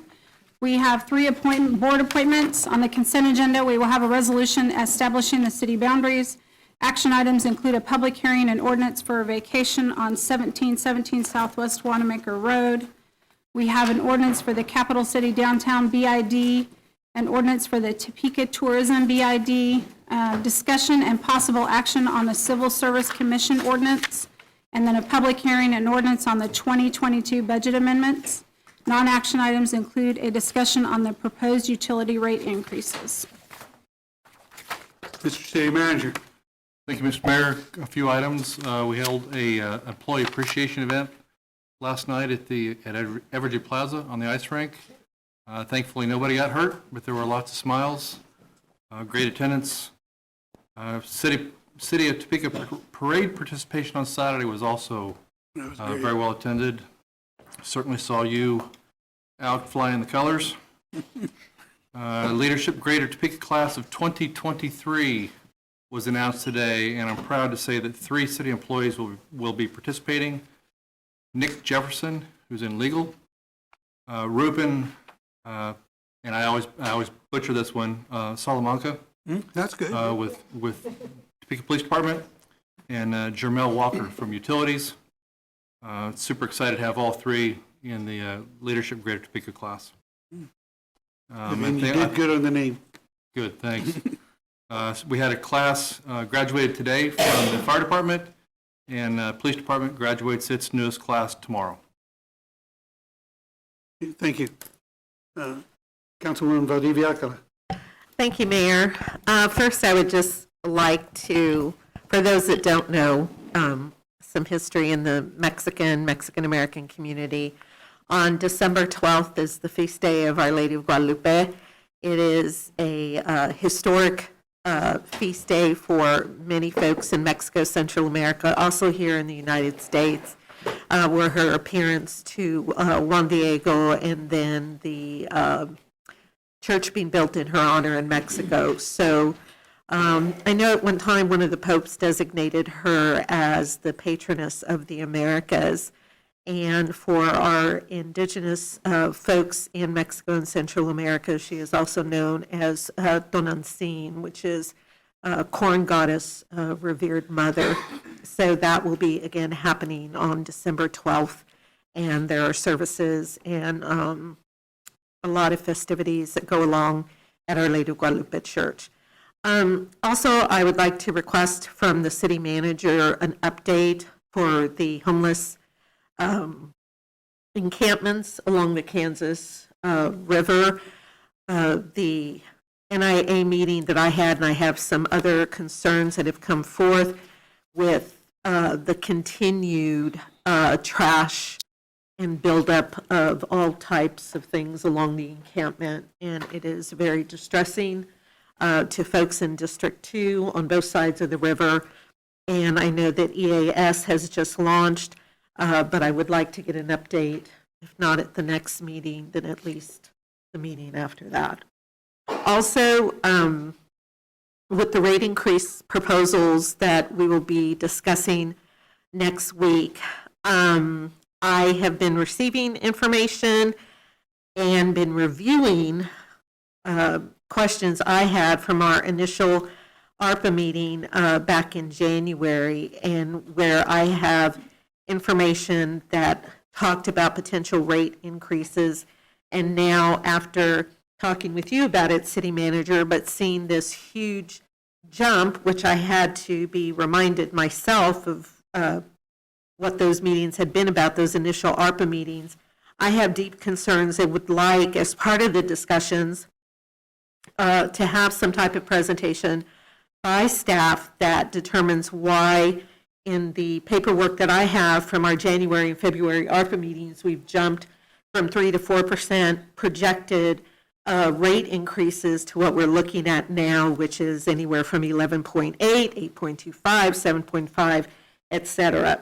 So I need to understand why there's such a huge discrepancy there. So I would like some type of presentation as part of this discussion. Also, as part of the discussion that we'll be having on this, I would request a list of all possible funding sources that the city can tap into, including the possibilities of the federal monies of the infrastructure bill that have come down into the state, and what we are doing to try and obtain that funding. Also, I would like information that explains in depth what there is going to be if this utility rate would pass, exactly what the mechanisms are in a public presentation that are going to be available for LMI residents, how there may or may not be an increase on years prior to what we're looking at now if this would pass. I also am requesting data that for the past 5 years on the number of utility shutoffs that we have seen 5 years to current. I was just reading an article this morning on the business section of Yahoo that says in the coming year, because of the continued utility rate increases, there is going to be at least 20 million households across the United States that are going to be in jeopardy of having their utilities shut off. And I'd really like to know that we're not one of those. So that is the information that I'm requesting as we start this dialogue. Thank you. Thank you, Mayor. Councilwoman Ortiz. Councilman Emerson. Thank you, Mayor. I first of all wanted to thank all the applicants tonight. This was a very tough vote we took, and I think it's going to be a public record where we're at anyway, right? So, yeah, and I'll just be honest, I voted for Ms. Hofer, but I'll tell you why. My reasoning for that was all of your presentations are great, and actually I think Mr. Trammell gave the best answer to my question, because he picked up on that you can do pilot fees, so some of the not-for-profits that are actually hugely profitable can help contribute. But one thing I haven't announced publicly yet, but I'll announce right now, I will not be running for re-election next year. And so right now there are 3 of us that are business people on the council, and that could have been, depending on what one of my other colleagues does, it might only be 1 next year after. So that was one of the things I really valued Ms. Hofer's business experience here in Topeka. But we couldn't have made any of you would have done fantastic. I was very impressed with all of you guys. You did much better than I did when I came up. So thank you for that. On a less serious note, but a more fun note, congratulations to K-State. That was a fantastic. And Tyler Zender, a young man that was around a lot when he was growing up around our house a lot, and if he had missed that field goal, you would not have heard me say that. But what a fantastic finish, and what a fantastic team, even though I'm a KU grad. Congratulations to K-State. And lastly, 50 years ago tonight, Navy Captain Ron Evans was laying on his back right now, strapped in a Saturn V booster, waiting for Apollo 17 to launch. Captain Evans, for those of you who don't know, was a Topekan and, more importantly, a Highland Park graduate. One of only 30, no, there was only, got to think about how many missions, but of about 20 across the entire United States, and we had one of them right here in Topeka. So I think we're going to be talking maybe in the days and weeks ahead about perhaps doing something to celebrate that, but that was 50 years ago, Apollo 17, and we haven't been back since, but hopefully we will be going soon. So thank you again, everyone, for participating tonight. What's that? I said if you're not going to run, What's that? go to the moon. Yeah, I was already down that path one time, and once you break your back in a plane, they send you home. I think the most important thing you said there is Navy. Yes. So. Well, that's true. Councilman Kell.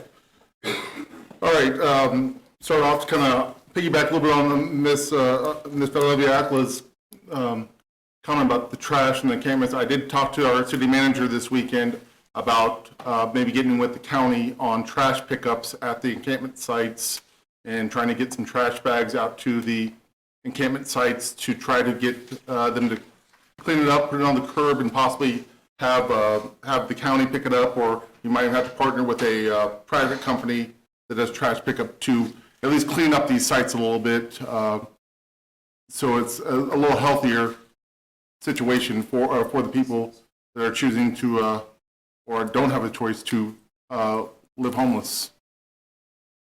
Lastly, this is National and Universal Human Rights Month. The top 3 things on that is equality, justice, and dignity. And that goes across so many different spectrums of life that people are just wanting those 3 things. So kind of make sure you just look out in life and see what's there that you can make a part of. And our 5 candidates tonight just stepping up right here to try to make a difference in our city is huge. To have 5 people that are willing to do that.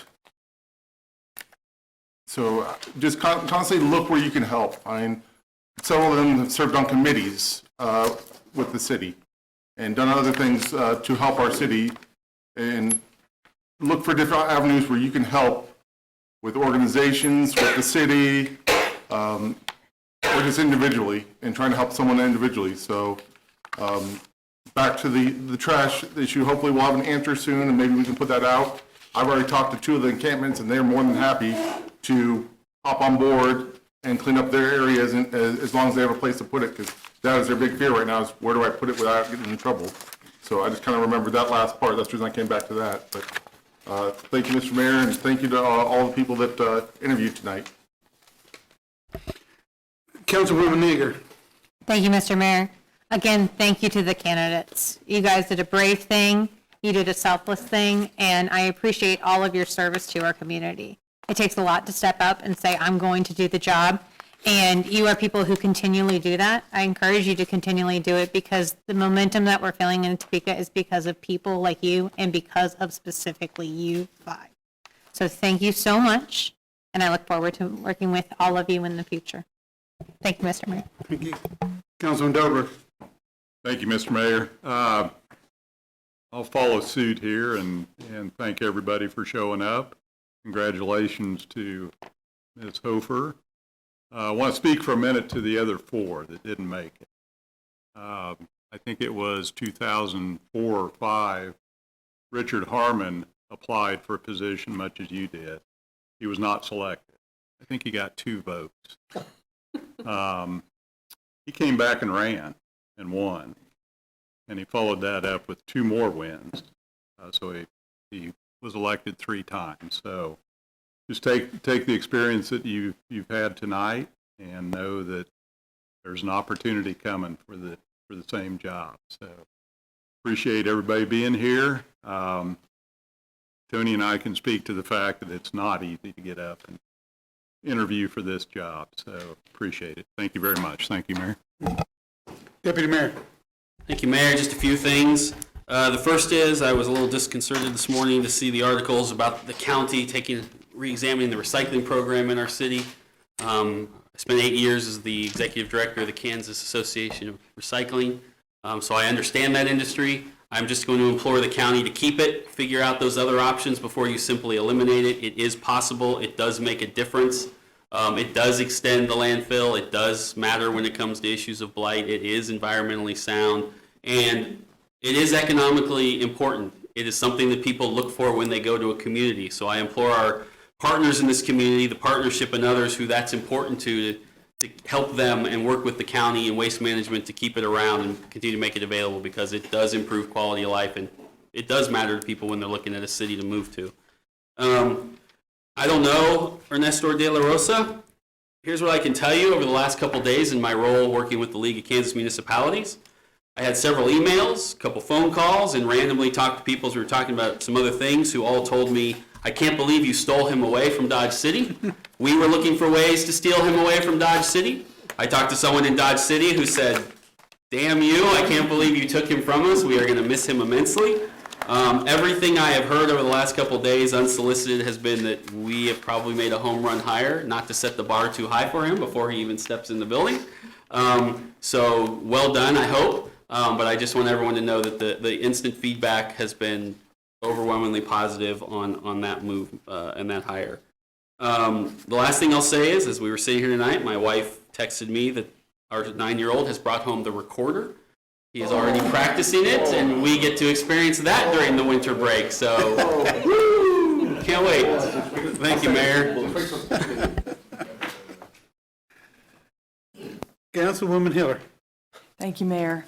Thank you again, everyone. And Janelle, I'm kind of looking at you because the others are all already on commissions. Sometimes it's better, actually, to not be on the council. You're kind of a free agent. You do other things. Yeah, exactly. And I just wanted to make sure everybody knew, I think I sent people an email about the Topeka United's second run at having Peace, a multicultural holiday evening. It is scheduled, it was on the front page of the paper today, so I was going to point that out, but it is next Wednesday evening, the 14th, at First United Methodist Church.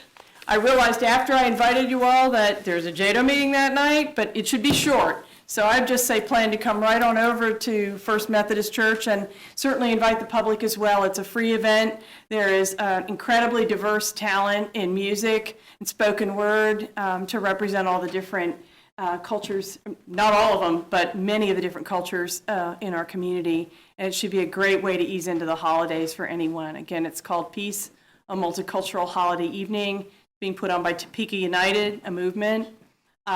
And it's at First United Methodist Church at 6th and Topeka.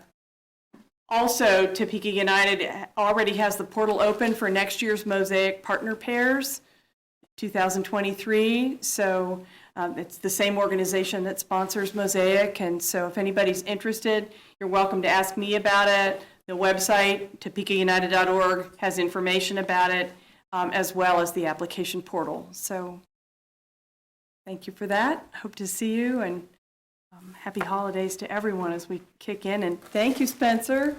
You cooked this yourself? Is that what everybody said? That's true. All right, way to go. Unless you don't like it.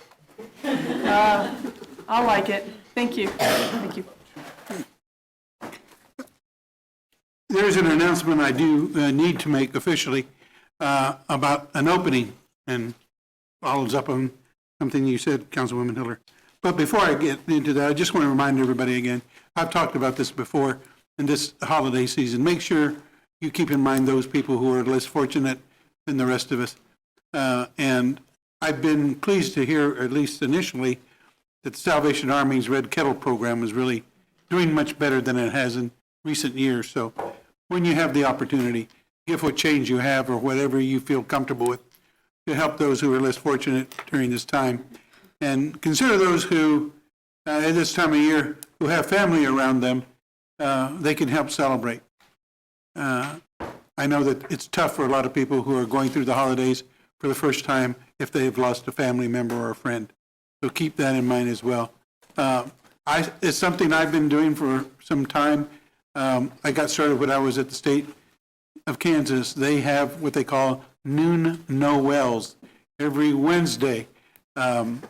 And they've had the first one already, another one tomorrow. You can go, I think, at 11:30 and enjoy a very free, almost free meal, and then go upstairs and enjoy the choir, or you can go to the choir and then eat afterwards. Either ways, if that's something that would appeal to you, I know it puts me in the holiday season. So if you get a chance and you're down there, it doesn't take long, about a half an hour or so. I do want to make this announcement, though, officially. And I'll read it as it's been scripted because they don't trust me to go off script here again.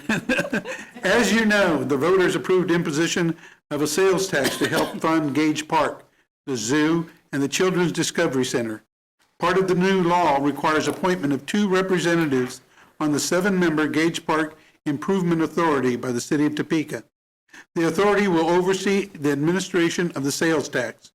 Towards that end, I'd like to solicit suggestions from the council and the public with the goal of appointing 2 representatives at the December 13 meeting. There is a need for both the city and county to appoint their representatives because the law requires that the first meeting of the authority take place before the end of the year. It's kind of a rush. The representatives must reside in the county and be registered voters. If council members have suggestions or a member of the public is interested, there's an application form on the mayor's webpage. If you have questions, please email or contact my executive assistant, Jane Murray, at 368-3895. That's 368-3895, or jmurray@topeka.org before 5 p.m. on Friday, December the 9th. So again, another opportunity to serve the community in which you live. And again, like I said, I've been so encouraged by the quality of people who have stepped forward, and I think that is a compliment to what we've done as a body. So I wish everyone a happy holiday, or however you celebrate this time of year. Merry Christmas for me, I've been fortunate to be at a number of festive events and hope to go to several more. So be safe, and if there's no more business before this body, there's no executive session, this meeting is adjourned.